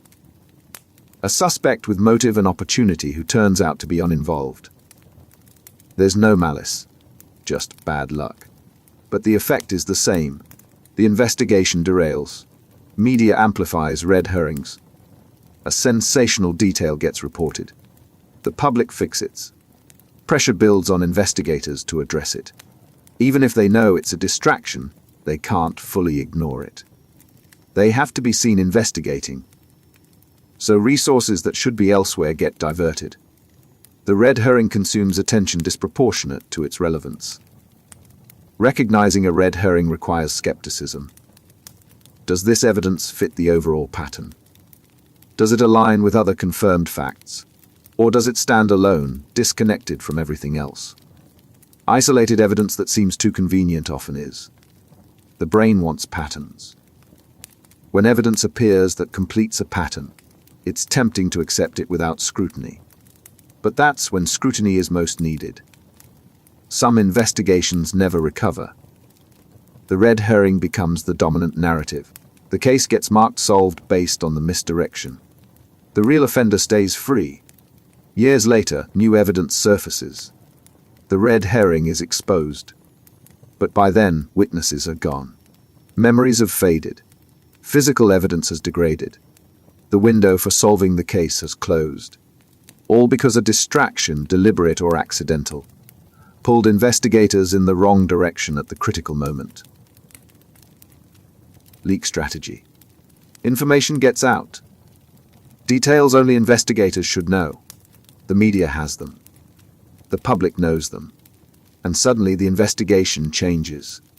Maybe it's accidental. Maybe it's strategic. Either way, the leak shifts dynamics. It pressures suspects. It contaminates witnesses. It forces the investigation to adapt to a reality where secrets aren't secret anymore. Leak strategy is the controlled or uncontrolled release of investigative information to media or public. When controlled, it's a tool. Release specific details to generate tips, to pressure a suspect into making a mistake, to correct misinformation. When uncontrolled, it's a liability. It compromises the case. It alerts offenders to what investigators know. It hands defense attorneys ammunition. Controlled leaks are tactical. Investigators hold back a detail that only the true offender would know. A specific weapon. A phrase used during the crime. The position of the body. That detail becomes the verification filter. When tips come in, genuine information includes the holdback.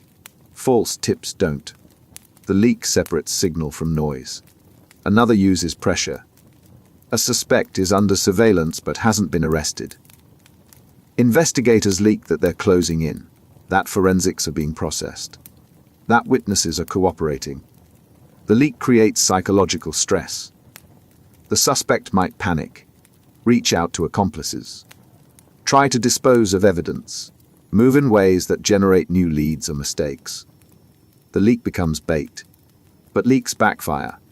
When key details go public, every subsequent witness gets contaminated. They've read the news. They've seen the reports. Their memory now includes information they didn't observe firsthand.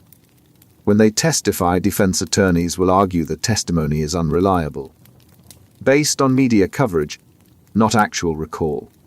And they'll be right. Leaks also educate offenders. A serial case where investigators haven't linked the crimes publicly. The offender doesn't know they're being tracked as a series. Then a leak connects the cases in the media. The offender now knows their pattern is recognized. They change it. Alter timing. Switch methods. The linkage that gave investigators predictive power evaporates. The leak gave away investigative strategy and got nothing in return. Uncontrolled leaks are worse. Someone in the department talks to a reporter. Not authorized, not strategic, just sharing. Maybe for credit. Maybe for money. Maybe because they think the public deserves to know. But the information goes out without coordination, without consideration of consequences. And those consequences can destroy months of work. Some leaks are deliberate sabotage. An investigator who disagrees with the direction of the case. A political rival using the investigation for advantage. Whoever the source, the result is chaos. The investigation team has to respond, address the leak, control damage, all while trying to maintain focus on the actual case. The leak becomes a second investigation, parallel and draining. The optimal approach is discipline, tight information control, limited briefings, secure communications, but perfect control is impossible. Too many people are involved. Too many points of potential compromise. So investigations operate knowing that leaks are likely. The strategy becomes managing them, deciding what can be leaked without harm, what must be protected at all cost, and what to do when the line between the two gets crossed anyway. Canvassing. Door after door, house after house, block after block. Did you see anything? Hear anything? Notice anyone unusual? Most answers are no. Some are maybe. A few are yes. And buried somewhere in those hundreds of conversations is the detail that breaks the case. A car that didn't belong. A noise at the wrong time. A face that shouldn't have been there. Canvassing isn't glamorous. It's exhaustive. And it works. Canvassing is the systematic questioning of everyone in a defined area around a crime scene. Neighbors. Business owners. Passers-by. Anyone who might have seen or heard something relevant. The assumption is simple. Crimes don't happen in vacuums. Someone noticed. They just don't know it matters yet. The process starts with geography. Draw a radius around the scene. Usually a few blocks. Sometimes more if the crime involved movement. Then divide that area into sections. Assign teams. And start knocking. Every residence. Every business. Every possible vantage point. No shortcuts, because the witness who holds the key might be the one everyone assumes has nothing to offer. Timing matters. Canvass immediately if possible. Memories fade. People leave town. Routines change. The person who was home Tuesday afternoon might not be home Thursday. The business that was open might have closed. Delay shrinks the pool of potential witnesses, and every lost witness is a potential lost lead. The questions are open-ended. Not, did you see a blue car? That's leading. It contaminates. Instead, did you notice any vehicles in the area that seemed out of place? Let the witness generate details. If they say blue, it's their observation. If they don't mention color, ask follow-up. But don't plant it.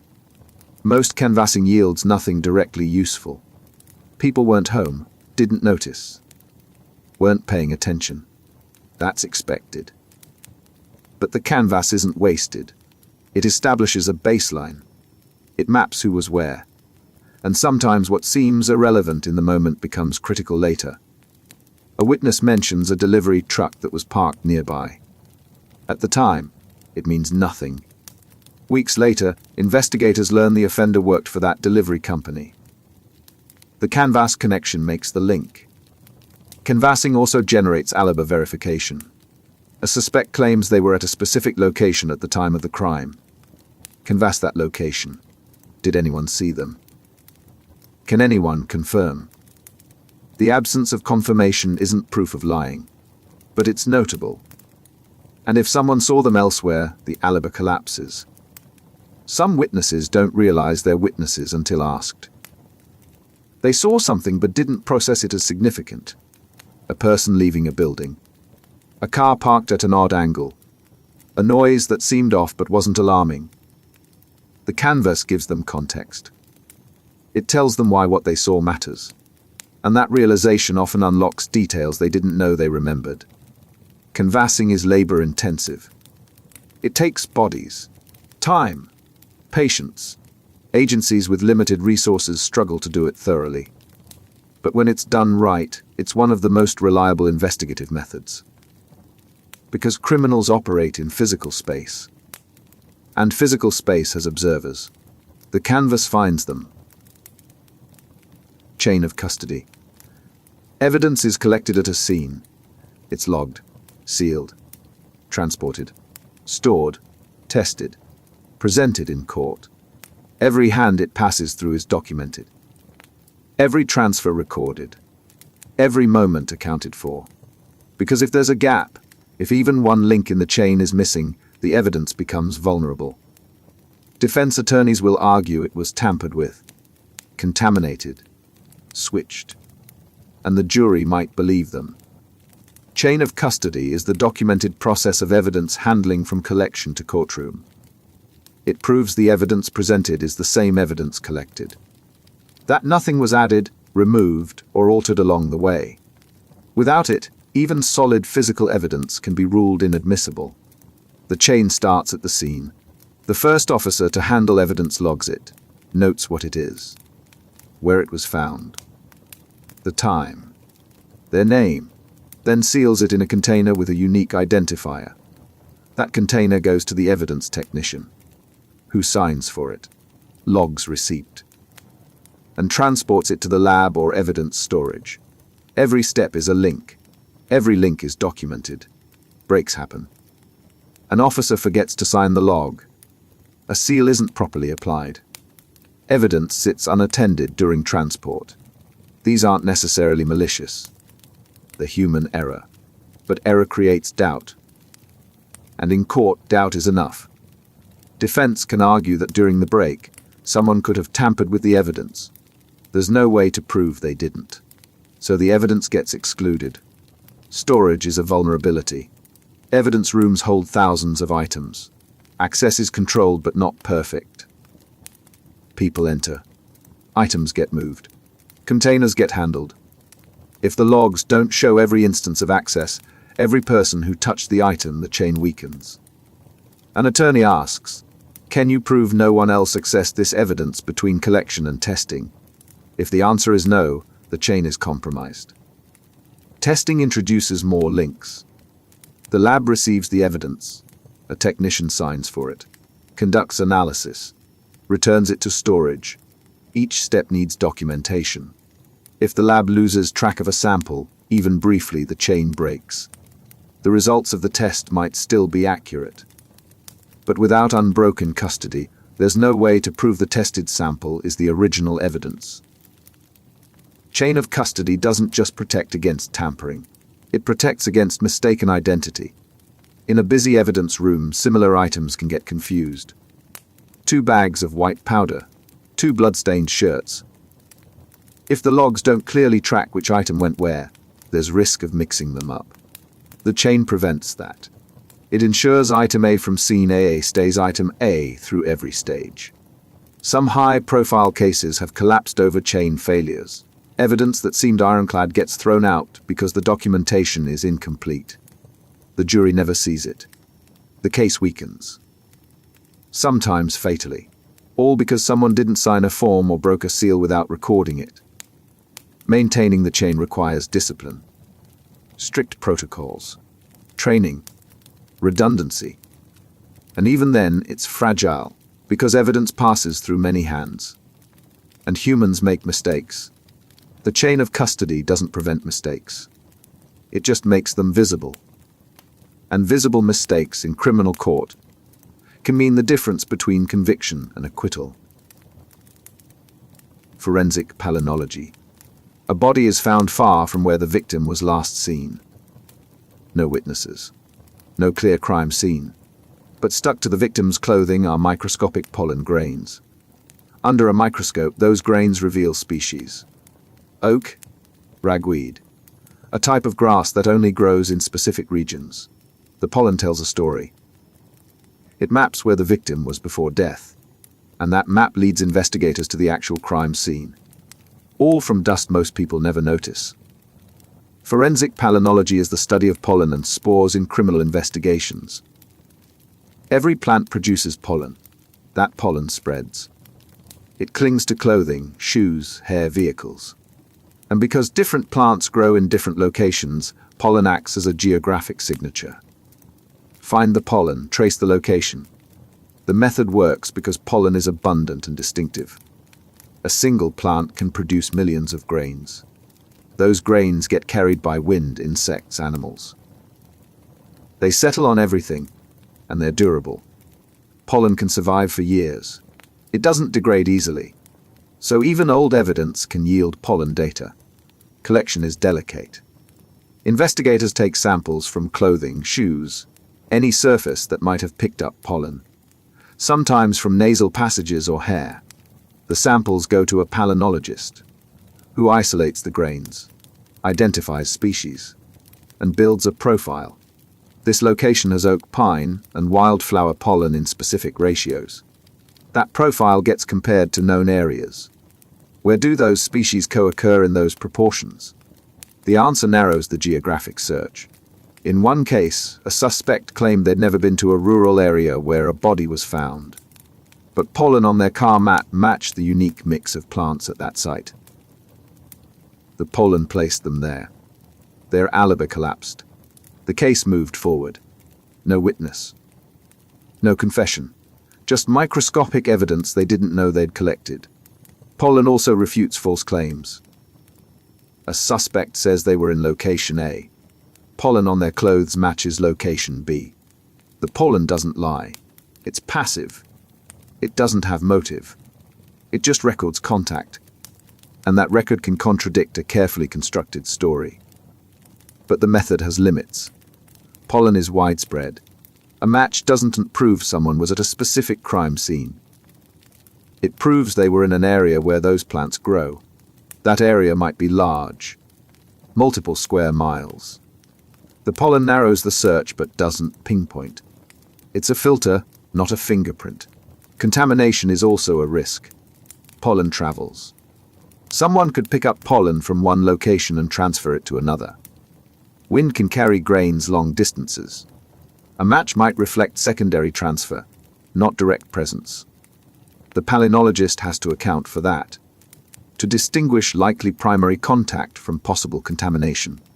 Still, in cases with limited physical evidence, pollen can be the break.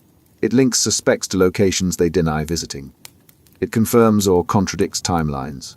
It turns invisible traces into investigative leads. Because nature leaves records. And those records, read correctly, reveal movement, contact, and presence that nothing else can prove.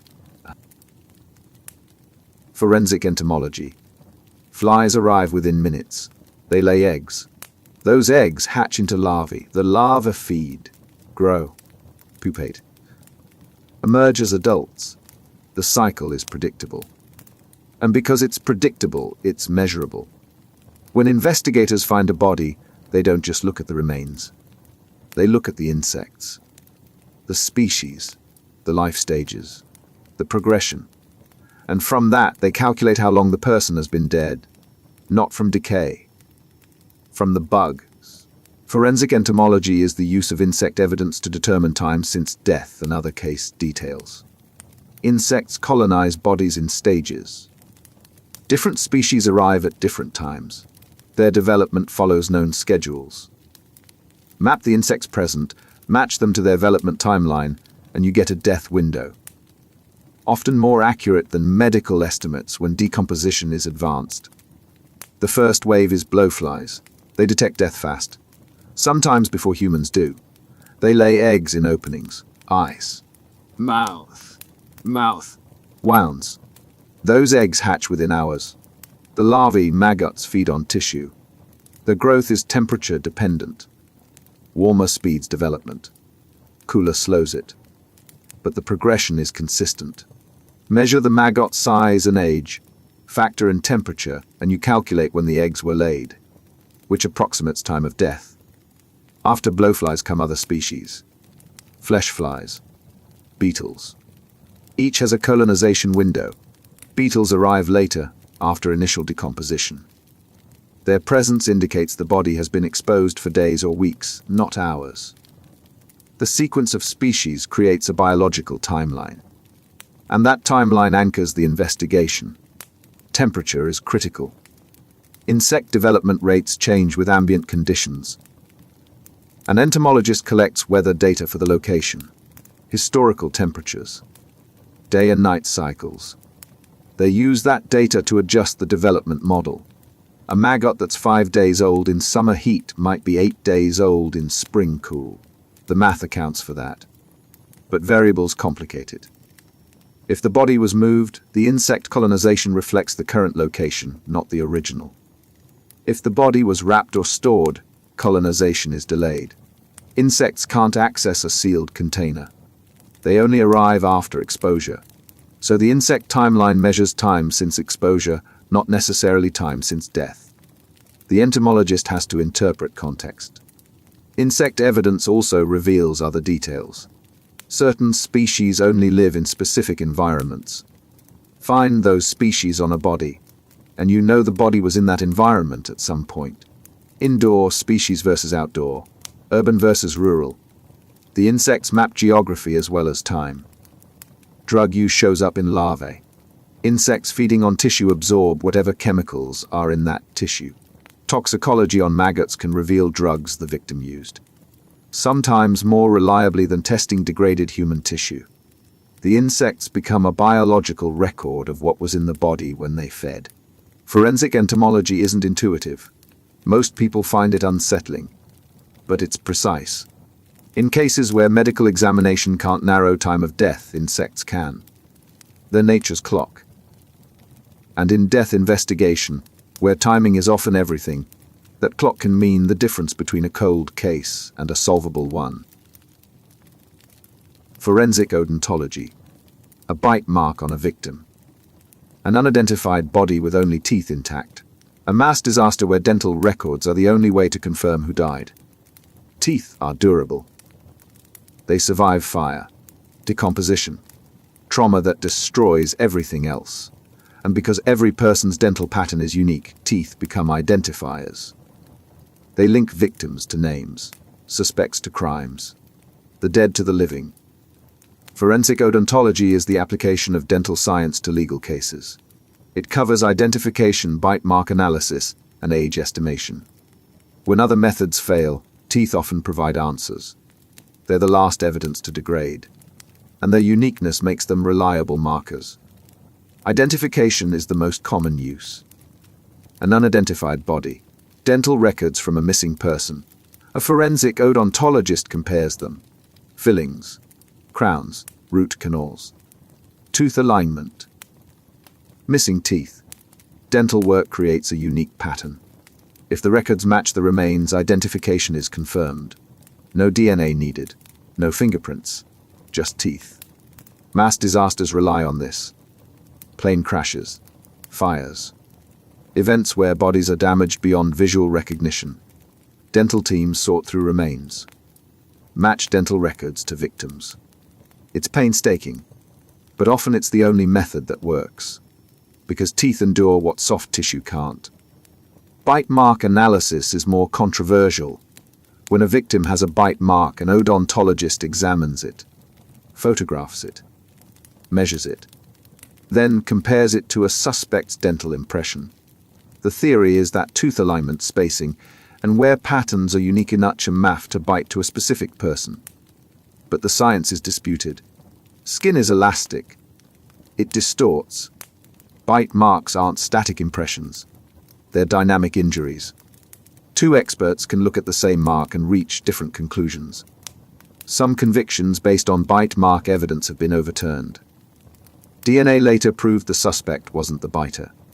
The odontologist's testimony was wrong. Not because of fraud, because the method has limitations that weren't fully acknowledged. Courts are now more skeptical. Some jurisdictions won't admit bite mark testimony without corroborating evidence. Age estimation is another application. When skeletal remains are found, teeth help estimate age at death. Tooth eruption follows a schedule. Children's teeth develop predictably. By examining which teeth are present and their development stage, odontologists estimate age. It's not exact, but it narrows the range. Helps investigators focus on missing persons reports in the right age bracket. Teeth also reveal lifestyle. Wear patterns indicate diet. Certain dental diseases suggest socio-economic background. Orthodontic work indicates access to dental care. These details help build a profile. They turn unidentified remains into a person with a history. And that history guides identification efforts. Forensic odontology isn't flashy. It's meticulous, comparative, detail-oriented. But when a body has no name, when a disaster scatters remains, when visual identification is impossible, teeth remain. And those teeth, read correctly, restore identity. They give the dead their names back. And that, in investigations and for families, is everything. Ballistic matching. Every gun leaves a signature. Not on the outside. On the bullet.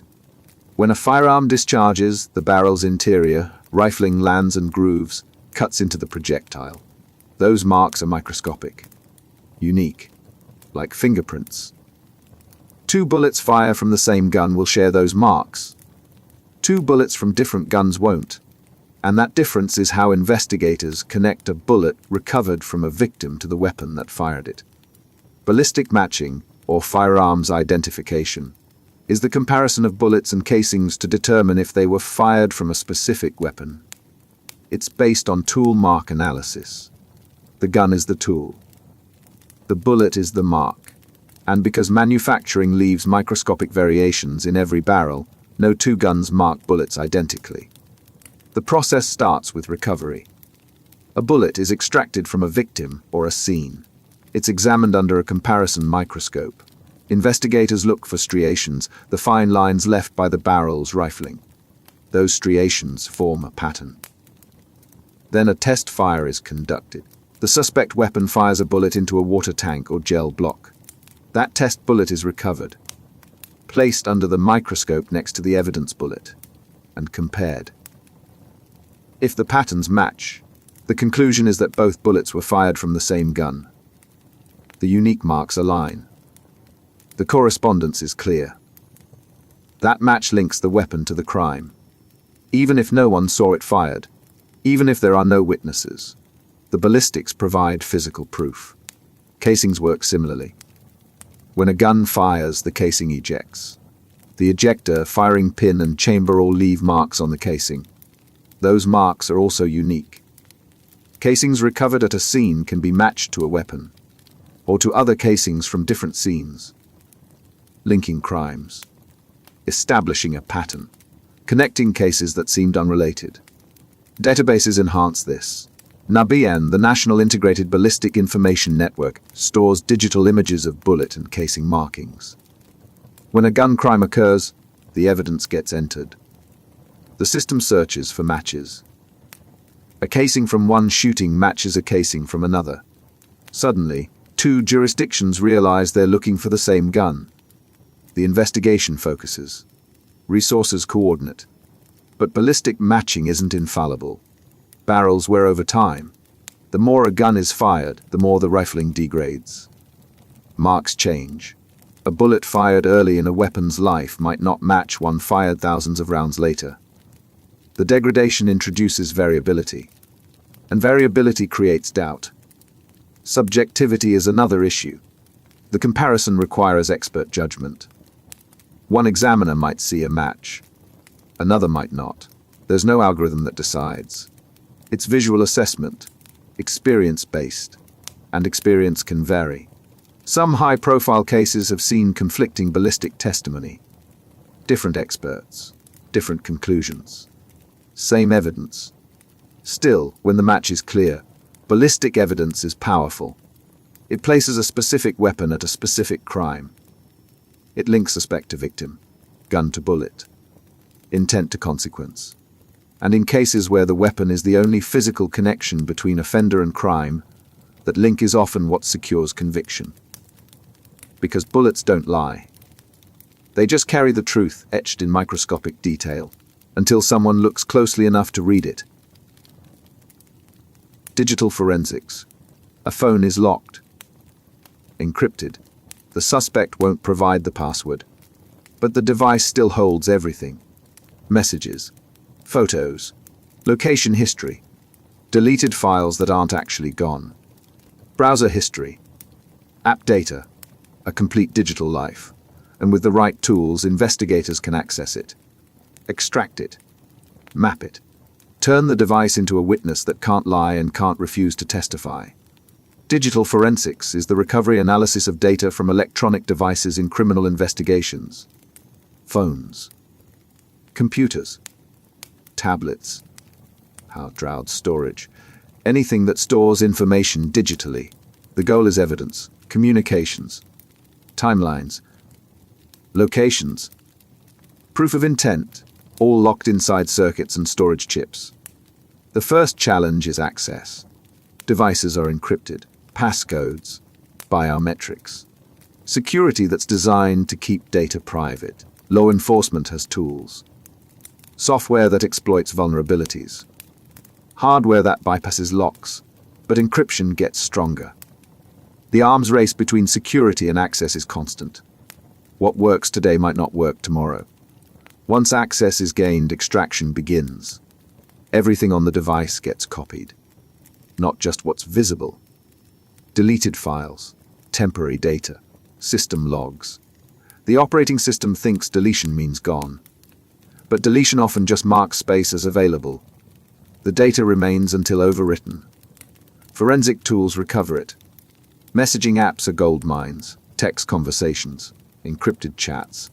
Even deleted messages sometimes survive in backups or caked data. Those messages reveal plans, coordination, intent. They show who was talking to whom and when. And in conspiracy cases, that network of communication is often the strongest evidence. Location data tells another story. Phones track everywhere they go. GPS, cell towers, Wi-Fi networks. That data maps movement, places the suspect at specific locations at specific times, confirms or contradicts alibis, links them to crime scenes they denied visiting. The phone doesn't lie about where it's been. Cloud storage extends the evidence beyond the device. Photos backed up automatically. Documents synced. Browsing history stored remotely. Even if the phone itself is wiped, the cloud might still hold copies. Investigators request data from service providers. Apple, Google, Microsoft. Those companies maintain user data, and with proper warrants they turn it over. But digital evidence is fragile. Mishandling can corrupt it. Accessing a device the wrong way can trigger remote wipes. Security features that erase data if tampering is detected. Forensic procedures have to be precise, isolated from networks, documented at every step. A mistake can destroy the evidence entirely. Defense attorneys challenge digital evidence on collection methods. Was the warrant specific enough? Was the search limited to relevant data, or did it sweep too broadly? Privacy protections are strong. Courts scrutinize digital searches more carefully than physical ones. A poorly written warrant can get everything thrown out. Still, digital forensics solves cases that used to be unsolvable.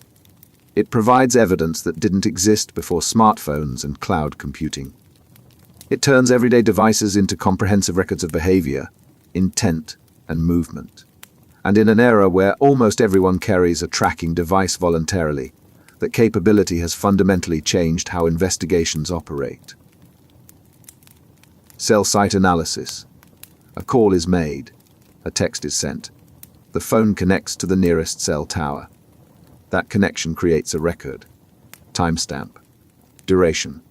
Tower location. The phone company logs it. And weeks or months later, investigators request those logs. They map the tower locations, plot them over time, and suddenly movement becomes visible. The suspect says they were never in that neighborhood. The cell tower data says otherwise. Cell site analysis is the use of mobile phone tower records to track location and movement. It's not GPS. It's less precise. But it covers every phone call, every text, every data connection. And because tower records are kept for billing purposes, they exist even when GPS is turned off. The method works through triangulation. A phone connects to the closest tower. But it's also within range of others.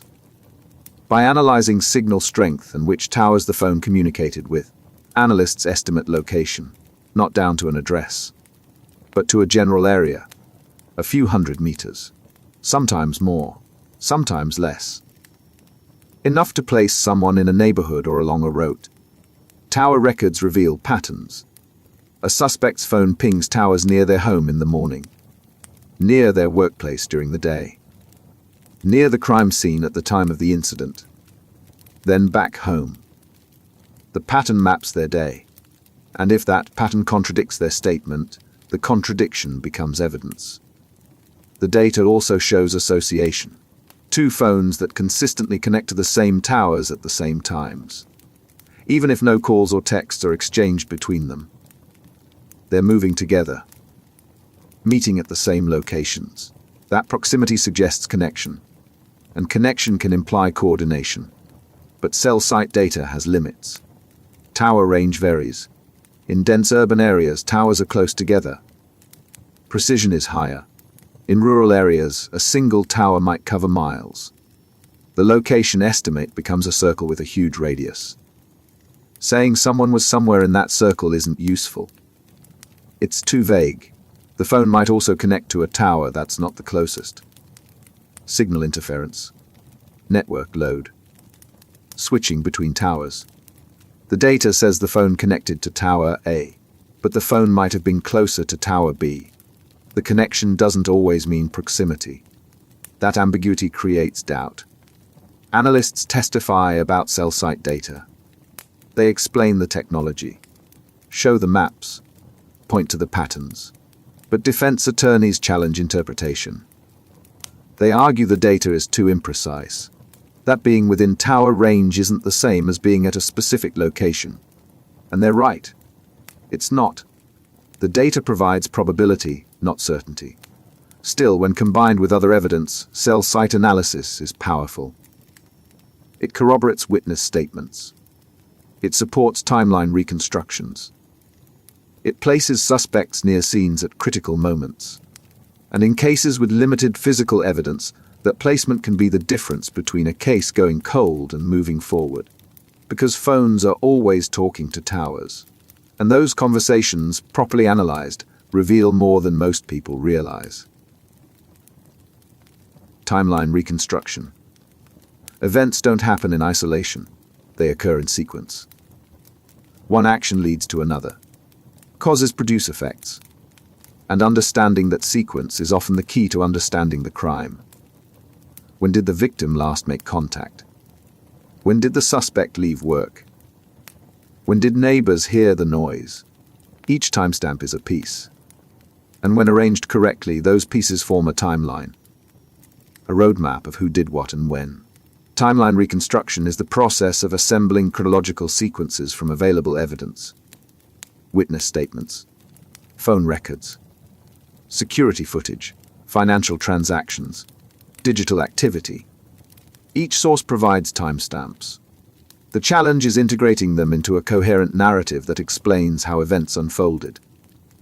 The reconstruction starts with anchor points. Facts that are certain. The victim's last verified contact. The time police were called. The timestamp on a security camera. These anchors are fixed. Everything else gets arranged around them. Witness statements add detail but need verification. People misremember times. They estimate. They conflate events. Someone says they heard a noise at 8. But they didn't check a clock. They're guessing based on what they were doing. Maybe it was 8. Maybe it was 7:45. The statement provides a rough marker, not precision. Digital records are more reliable. Phone calls have exact timestamps, texts, emails, bank transactions. These aren't estimates. They're logged by systems. When a text was sent, when a call connected, when a card was swiped. That data is precise to the second. Security footage adds visual confirmation, but cameras aren't synchronized. One camera might be set correctly. Another runs 5 minutes fast. A third runs slow. Investigators have to calibrate, adjust for clock drift, match events across cameras that aren't showing the same time. It's meticulous. Easy to get wrong. Conflicting timelines expose lies. A suspect says they left home at 7. Security footage shows their car leaving at 6:30. The discrepancy isn't explained by memory error. It's deliberate. The suspect is lying, and that lie redirects the investigation. Gaps in the timeline are also telling. A period where the suspect can't account for their time. No phone activity. No camera footage. No witnesses. That gap aligns with the time of the crime. The absence of evidence becomes evidence of opportunity. They can't prove where they were, so they could have been at the scene. But timelines also exonerate. A suspect is on camera across town at the moment of the crime. The timeline proves they couldn't have been there. No amount of other suspicious behavior matters. The timeline eliminates them as a suspect.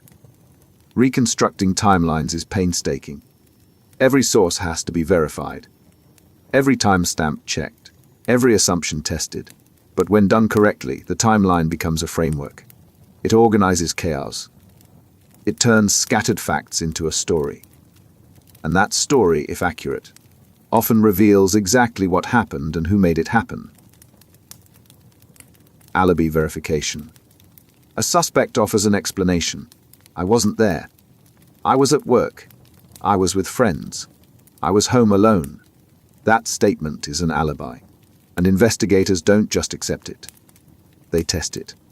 They verify. They look for proof that what the suspect says matches reality. Because alibis, even when truthful, need corroboration. And when they're false, the cracks show quickly. Alibi verification is the process of confirming or disproving a suspect's account of their whereabouts during a crime. It's not about assuming guilt. It's about establishing fact. If the alibi holds, the suspect is eliminated. If it doesn't, they stay in focus. The strongest alibis are documented. Security footage.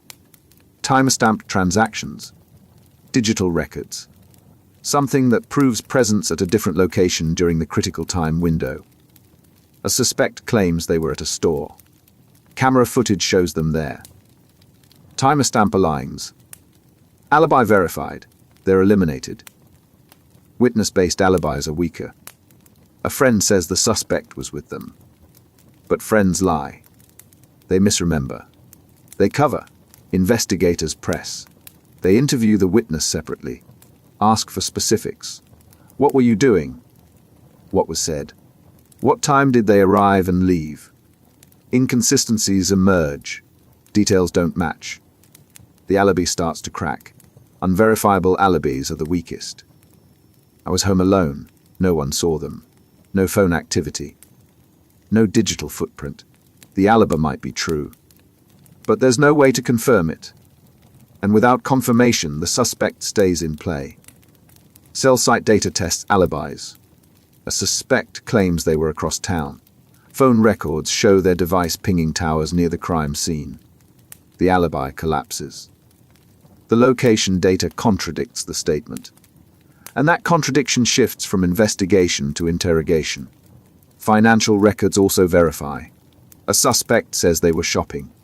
Credit card records show no transactions. Or worse, show transactions near the crime scene. The receipts tell a story, and sometimes that story is the opposite of what the suspect claims. But alibis can be staged. A suspect knows they need one, so they create it. They make a phone call from a distant location. They use someone else's card. They have someone lie for them. The verification process has to detect staging, look for anomalies, timing that's too convenient, behavior that's unnatural, details that feel rehearsed. Sometimes alibis fall apart under pressure. A suspect's story changes slightly each time they tell it. The location shifts. The time window expands. What started as, "I was at the mall from 2 to 4" becomes, "I was near the mall around that time." The erosion is gradual. But investigators notice, and they keep pressing until the alibi either solidifies or disintegrates. Verifying an alibi takes time. It requires cross-referencing multiple sources. But it's essential, because eliminating a suspect with a solid alibi lets investigators focus elsewhere. And exposing a false alibi turns a person of interest into a primary suspect. Either way, verification moves the case forward. Suspect elimination matrix. An investigation starts with possibilities. Everyone who had access. Everyone with motive. Everyone who fits the profile. The list is long. Too long. Resources are limited. Investigators can't pursue everyone simultaneously. So they filter. They eliminate. They narrow the pool until what remains are the viable suspects. The ones who can't be ruled out. The ones worth pursuing. A suspect elimination matrix is a systematic approach to reducing the suspect pool by applying exclusionary criteria. It's a filter. Each criterion removes people who don't fit. What's left after all filters are applied is the focused list. The matrix starts with opportunity. Who had the chance to commit the crime? Location, access, timing.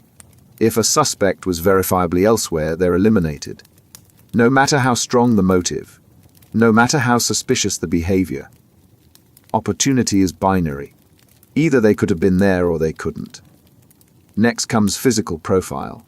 If the offender is captured on footage or described by witnesses, suspects who don't match get eliminated. Height. Build. Age range. A witness describes someone tall. The suspect is short. Eliminated. Not because height is proof of innocence. Because resources are limited and better spent on suspects who actually fit. Means is another filter. If the crime required a vehicle, suspects without access to one are deprioritized. If it required specific skills, suspects without those skills move down the list. The elimination isn't absolute.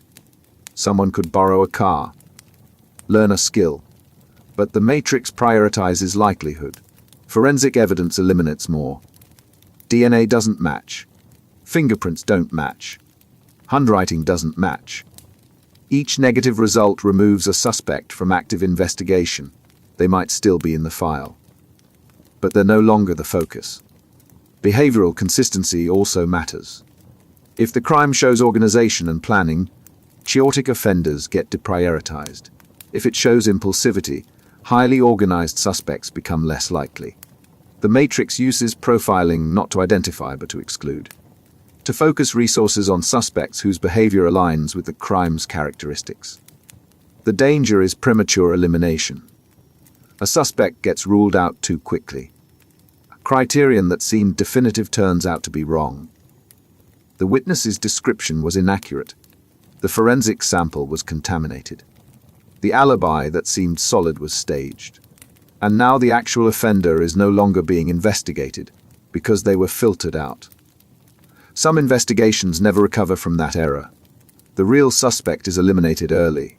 Attention shifts elsewhere. Months pass. When new evidence emerges pointing back to the eliminated suspect, the trail has gone cold. Witnesses have moved. Memories have faded. The window to solve the case has narrowed. The matrix needs flexibility. Suspects who are eliminated should stay in the file. Accessible. If new information contradicts the elimination, they get re-added. The matrix isn't permanent. It's provisional. A tool for focus, not a final verdict. Used correctly, the matrix accelerates investigations. It prevents wasted effort on unlikely suspects. It concentrates resources where they have the highest probability of producing results. But used carelessly, it becomes tunnel vision in procedural form. A systematic way to miss the truth because the filters were set wrong. And once the filters exclude the right suspect, every subsequent step is a step away from solving the case. Case linkage blindness. 3 assaults. Different cities. Different jurisdictions. Similar victims. Similar methods. But each department investigates independently. They don't communicate. They don't compare. And the pattern that should be obvious stays invisible. Not because the evidence isn't there. Because no one is looking at all 3 cases together. The offender moves freely. Strikes again. And again. Because the system that's supposed to see patterns can't see across its own boundaries. Case linkage blindness is the failure to recognize connected crimes due to jurisdictional fragmentation, information silos, or investigative isolation. It's not malicious, it's structural. Different agencies, different databases, different priorities. The connections exist. They just don't get made. Jurisdictional boundaries are the main barrier. A crime in one city is investigated by that city's police. A similar crime in the next county is handled by county sheriffs. A third across state lines belongs to state police. Each agency works its case. None of them know about the others. Even when the crimes are nearly identical. Databases help but don't solve it. Each agency enters cases into their own system. But cross-jurisdictional searches require initiative. Someone has to think to look elsewhere, to query another agency's database, to reach out, and that often doesn't happen unless there's already a reason to suspect linkage. Classification issues compound the problem. One jurisdiction classifies a crime as aggravated assault. Another calls a similar crime attempted murder. The difference affects how it's coded, how it's searched. A query for assaults won't return the attempted murder case even though behaviorally they're the same. Personality and politics also play roles. Some investigators guard information. They don't want to share credit. They're protective of their cases. When another agency reeks out, cooperation is grudging. Information is withheld. The linkage that could help both investigations stays hidden. Linkage blindness allows serial offenders to operate longer. They learn jurisdictions. They cross boundaries deliberately. Strike in one area, move to another. The pattern that would be obvious if viewed together stays fractured. Each jurisdiction sees one crime, none see the series.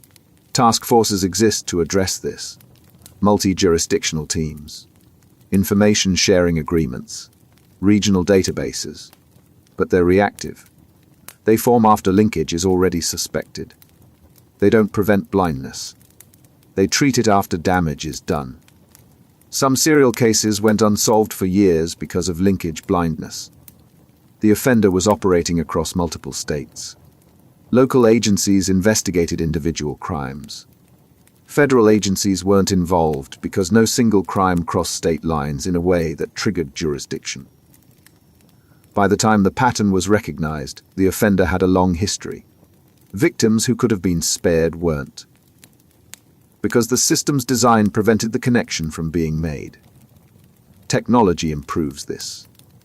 National databases, automated pattern recognition, alerts when similar crimes occur in different locations.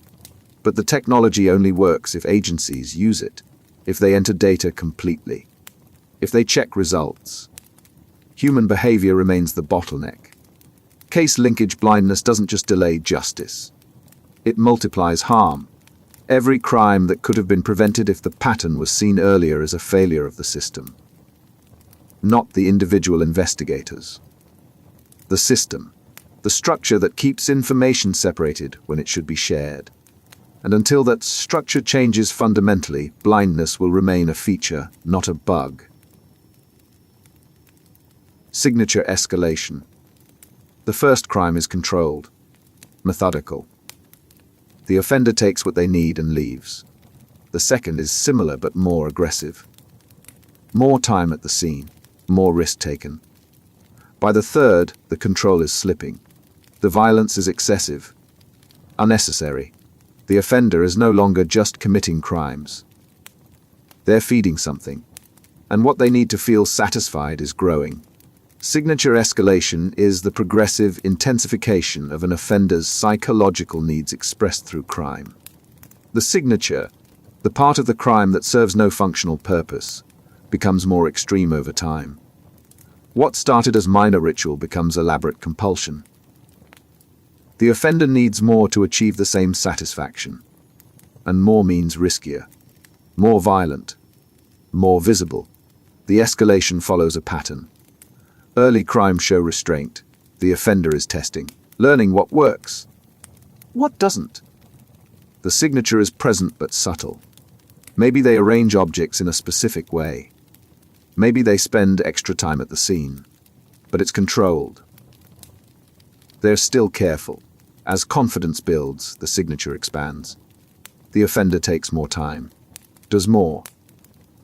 The ritual becomes more elaborate. What was a quick arrangement becomes a detailed staging. What was brief contact becomes prolonged interaction. The psychological need is asserting itself, and the offender is less able to resist it. The escalation accelerates when satisfaction decreases. The first crime provided a psychological release. The second provides less. The high diminishes. So the offender compensates. They intensify the signature. Do more. Stay longer. Take greater risks. Trying to recapture what the early crimes provided. But it doesn't work. The need keeps growing. And the crimes keep escalating. This creates investigative opportunity. Escalation makes offenders sloppy. They stay at scenes longer. Take unnecessary risks. Leave more evidence. Their judgment deteriorates. What started as careful planning devolves into compulsive action. And compulsive action generates mistakes. But escalation also increases danger. The crimes become more violent, more harmful. The offender is less in control, more likely to panic, more likely to harm victims beyond what the crime requires. The escalation isn't just behavioral. It's a countdown, and it ends either with capture or catastrophic violence. Recognizing escalation helps predict next moves. If the signature is intensifying, the next crime will be worse. The offender will take more risk, need more time, operate more openly. That predictability lets investigators anticipate. Increase patrols in likely areas. Watch potential victims. Prepare for the next incident before it happens. Some cases show escalation across years, others across weeks. The timeline varies, but the pattern is consistent. The signature doesn't shrink. It doesn't stabilize. It grows, until something stops it. Arrest, death, or an event that breaks the cycle. And until that happens, each crime teaches investigators more about what the offender needs, and what they'll do next to get it. Offender cooling off period. A crime happens. Then silence. Weeks. Months. Sometimes years. No similar incidents. No leads. The case goes cold. Then another crime. Same signature. Same method. The offender is back. They didn't stop. They were waiting. Recovering. Building the compulsion again. And that gap, the cooling off period, tells investigators almost as much as the crimes themselves. The cooling off period is the interval between crimes in a series. It's driven by psychological satiation and recovery. The crime provides a release, a temporary satisfaction of whatever need drives the offender. And for a time, that satisfaction holds. The compulsion is quiet. The offender can function normally, but eventually the satisfaction fades. The compulsion rebuilds. And when it reaches a threshold, the next crime happens. The period's length varies. Some offenders cool off for days, others for months, a few for years. The variation reflects internal psychology. How quickly the compulsion regenerates. How much control the offender has. How their life circumstances allow or prevent action. Early in a series, cooling-off periods tend to be longer. The offender is still learning, still processing. The psychological release lasts. But as the series continues, periods shorten. Satiation decreases. The relief each crime provides diminishes, so the offender needs to act again sooner. The acceleration is gradual but detectable, and it's predictive. External factors extend or shorten periods. A job that demands attention. A relationship that stabilizes. Legal trouble unrelated to the crimes. These can delay the next incident. The compulsion is still there, but circumstances prevent acting on it. When those circumstances change, the period ends, and the next crime occurs. Stress triggers early returns. A job loss, a breakup, public embarrassment. The offender's psychological stability fractures. The compulsion resurges, and the cooling-off period collapses. What should have been months becomes weeks. What should have been weeks becomes days. The stress doesn't create the compulsion. It just accelerates its return. Investigators use cooling-off patterns to predict timing. If the period has been shortening, the next crime is likely sooner. If external stress is visible in the offender's life, anticipation increases. Resources get allocated. Surveillance intensifies. The goal is to catch the offender during the next crime or prevent it entirely. But periods can also lengthen unexpectedly. The offender moves, changes circumstances, finds another outlet. The pattern that seemed predictable breaks. And when it breaks, investigations stall, because the assumption was that the offender would act again on schedule. When they don't, focus shifts. Resources move elsewhere. And when the next crime finally happens, it catches investigators off guard. The cooling-off period isn't downtime. It's part of the cycle. The offender is still the same person, still carrying the same compulsion. They're just in a different phase. And understanding that phase, mapping its duration, tracking its changes, that's how investigators stay ahead of the next incident. Because the period ends. It always ends. And when it does, the offender returns to what they can't stop doing. Victim precipitation theory. A fight escalates. Both people are aggressive. Both are threatening. One pulls a weapon. The other gets hurt. Who's the victim? Legally, the one who got hurt. But behaviorally, it's more complex. Because the person who ended up injured was also the person who escalated. Who threatened? Who created the conditions that led to violence? The theory doesn't excuse the offender. It just acknowledges that sometimes the line between victim and aggressor isn't clean. Victim precipitation theory examines how victim behavior can contribute to their own victimization. Not blame, contribution. It's a controversial concept because it's easily misunderstood. It's not saying victims deserve what happens. It's saying that in some cases, victim actions influence the offender's decision or the event's outcome. The theory applies mainly to interpersonal violence, bar fights, arguments that turn physical, road rage incidents, situations where both parties are active participants and the violence emerges from interaction, not predation. In these contexts, the victim's behavior, provocation, aggression, physical presence contributes to the escalation. Active precipitation is direct. The victim initiates. They threaten. They attack first. They provoke verbally or physically. The offender responds with violence. Legally, that response might still be criminal. Disproportionate force. Excessive retaliation. But behaviorally, the victim's action triggered the sequence.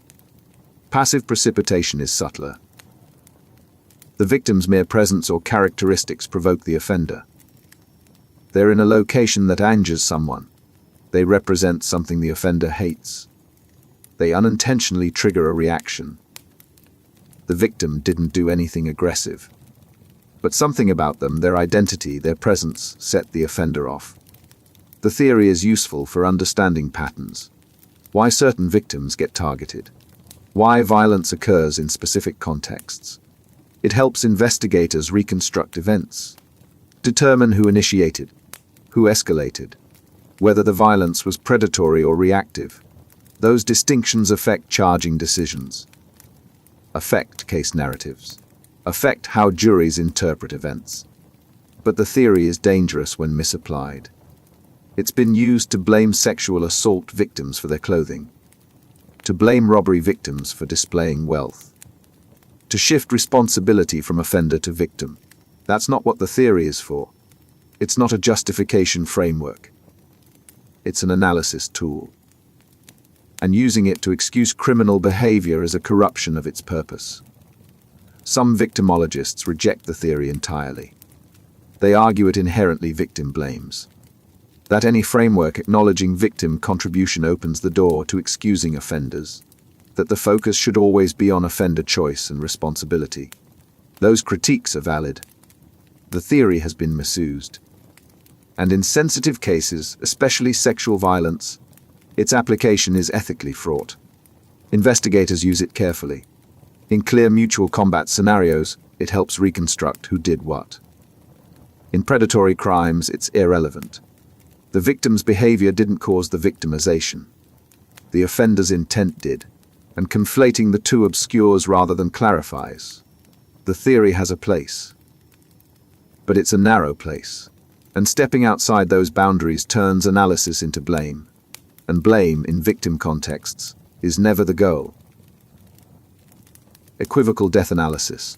A body is found. No obvious signs of foul play, but also no clear evidence of suicide or natural causes. The scene is ambiguous. The circumstances unclear. Was this murder staged to look like something else? Suicide staged to hide murder? An accident misread as suicide? The case sits in limbo. Investigators can't rule anything out, can't confirm anything in. So they analyze. They reconstruct. They examine every detail until the ambiguity resolves. Or doesn't.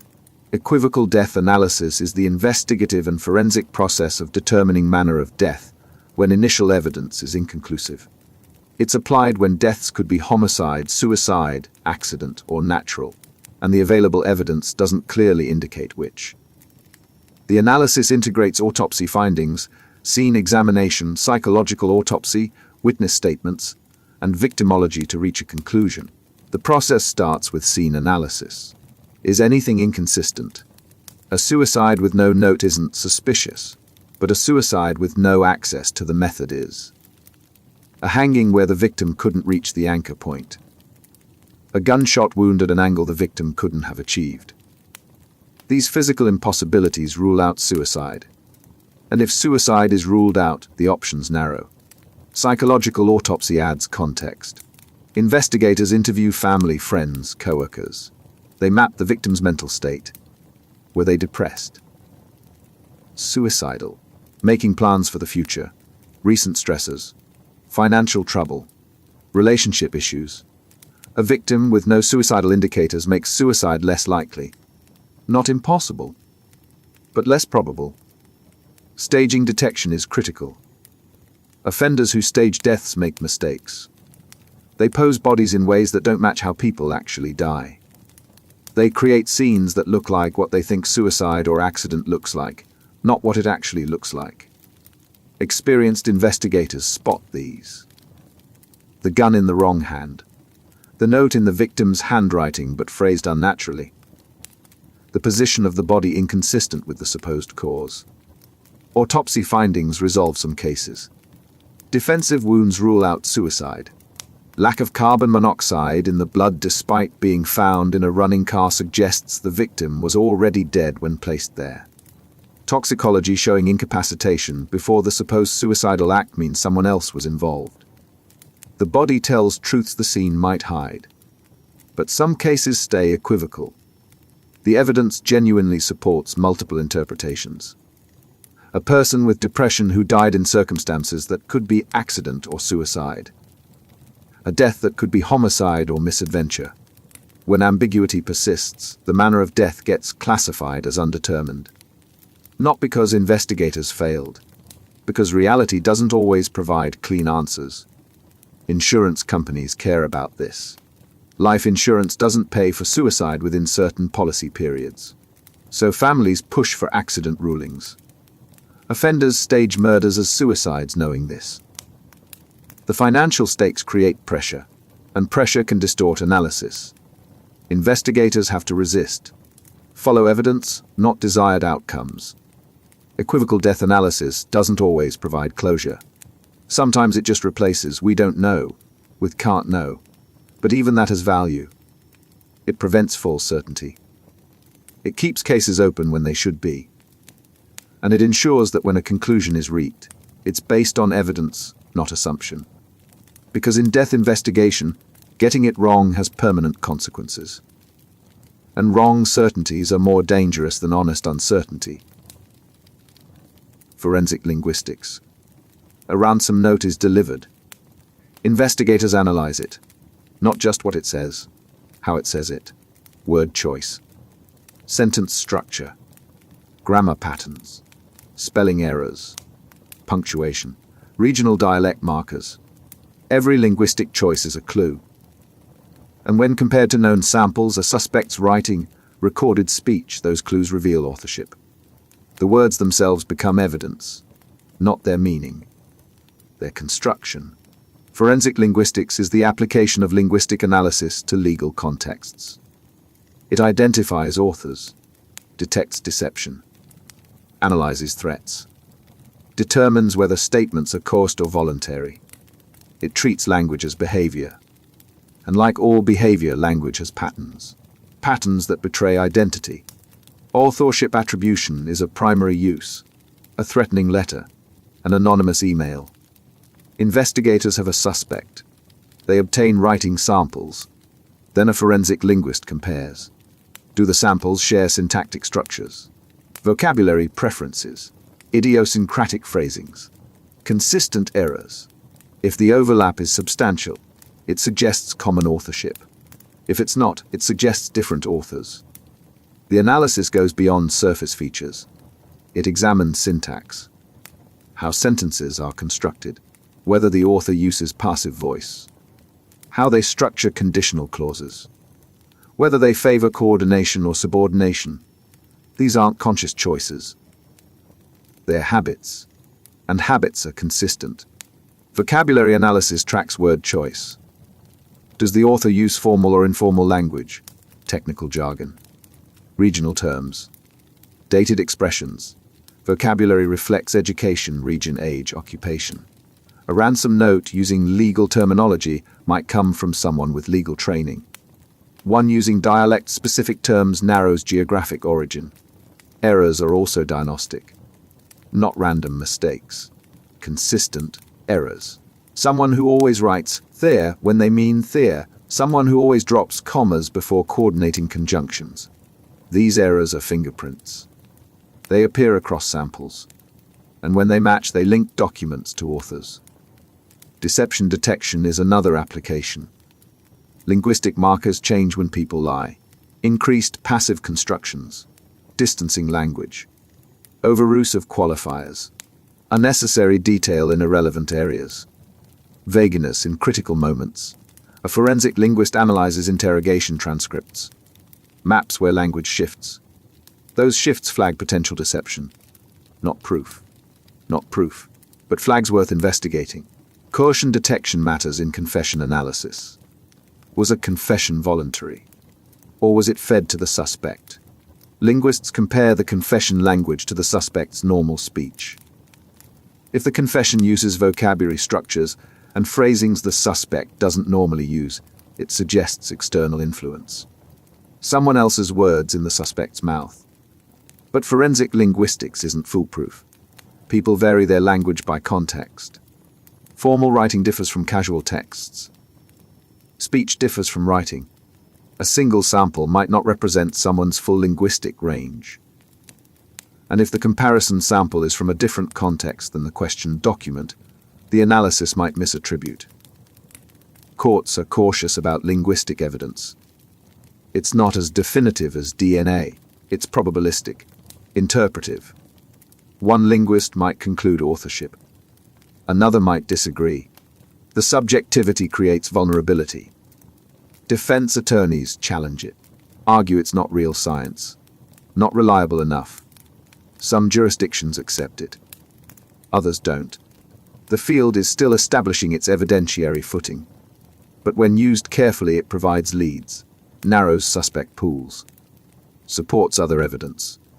Language leaves traces, and those traces, properly analyzed, reveal more than most people realize they're giving away every time they write or speak. Deception cue. A suspect is questioned. They answer smoothly, calmly, but something feels off. They touch their face more than normal. Their eyes shift. They pause before answering simple questions. These aren't proof, but they're signals.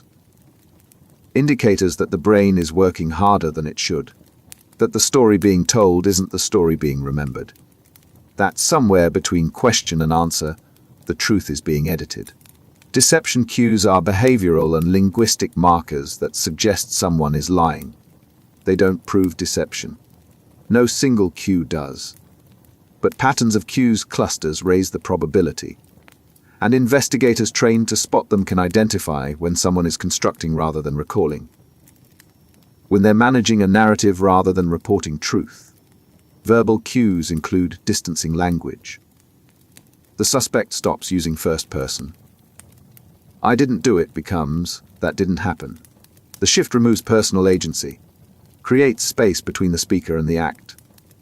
It's not conscious. It's how the brain handles the discomfort of lying.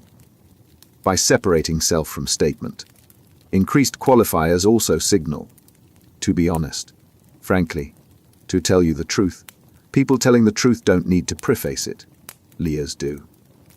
The qualifier is a performance of honesty, an attempt to sound credible, but it's the attempt itself that raises suspicion. Over-detailing in irrelevant areas is another marker. A suspect describes what they had for breakfast in excessive detail. What they wore, what route they drove. But when asked about the critical moment, the detail vanishes, becomes vague. General, the imbalance suggests construction. Truth doesn't need decoration. Lies do. So liars pad the story with detail in safe areas to sound credible. Then retreat to vagueness where the lie is thinnest. Nonverbal cues are trickier. Increased self-touching. Fest touching. Barrier behaviors. These correlate with stress, not deception. And being interrogated is stressful regardless of guilt. So nonverbal cues need context. Compared to the person's baseline, are they more restless than normal? More fidgety? Or is this just how they act under pressure? Gaze aversion is overrated. The idea that liars can't maintain eye contact is a myth. Some liars maintain intense eye contact because they know the myth. They're performing honesty.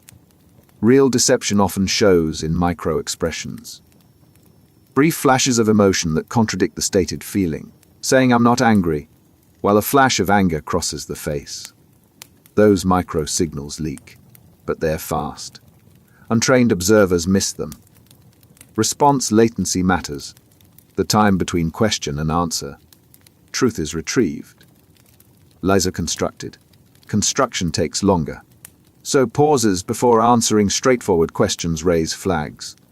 Not proof, but something to note. To probe.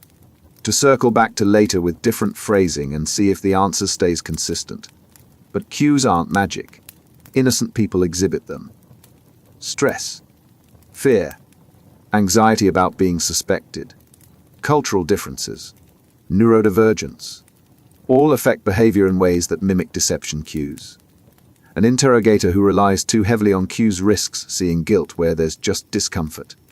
The best approach is clustering. Look for multiple cues, not one, not two, patterns. And even then, treat them as investigation tools, not conclusions. Cues tell you where to dig deeper, what to verify, what to challenge. They don't tell you someone is lying. They tell you something about their response is worth more attention. And in interrogation, knowing where to press is often the difference between getting truth and getting performance. Because everyone can lie. But sustaining a lie under repeated, targeted pressure while managing all the linguistic and behavioral signals, that's harder. And cues help identify where the lie is hardest to maintain.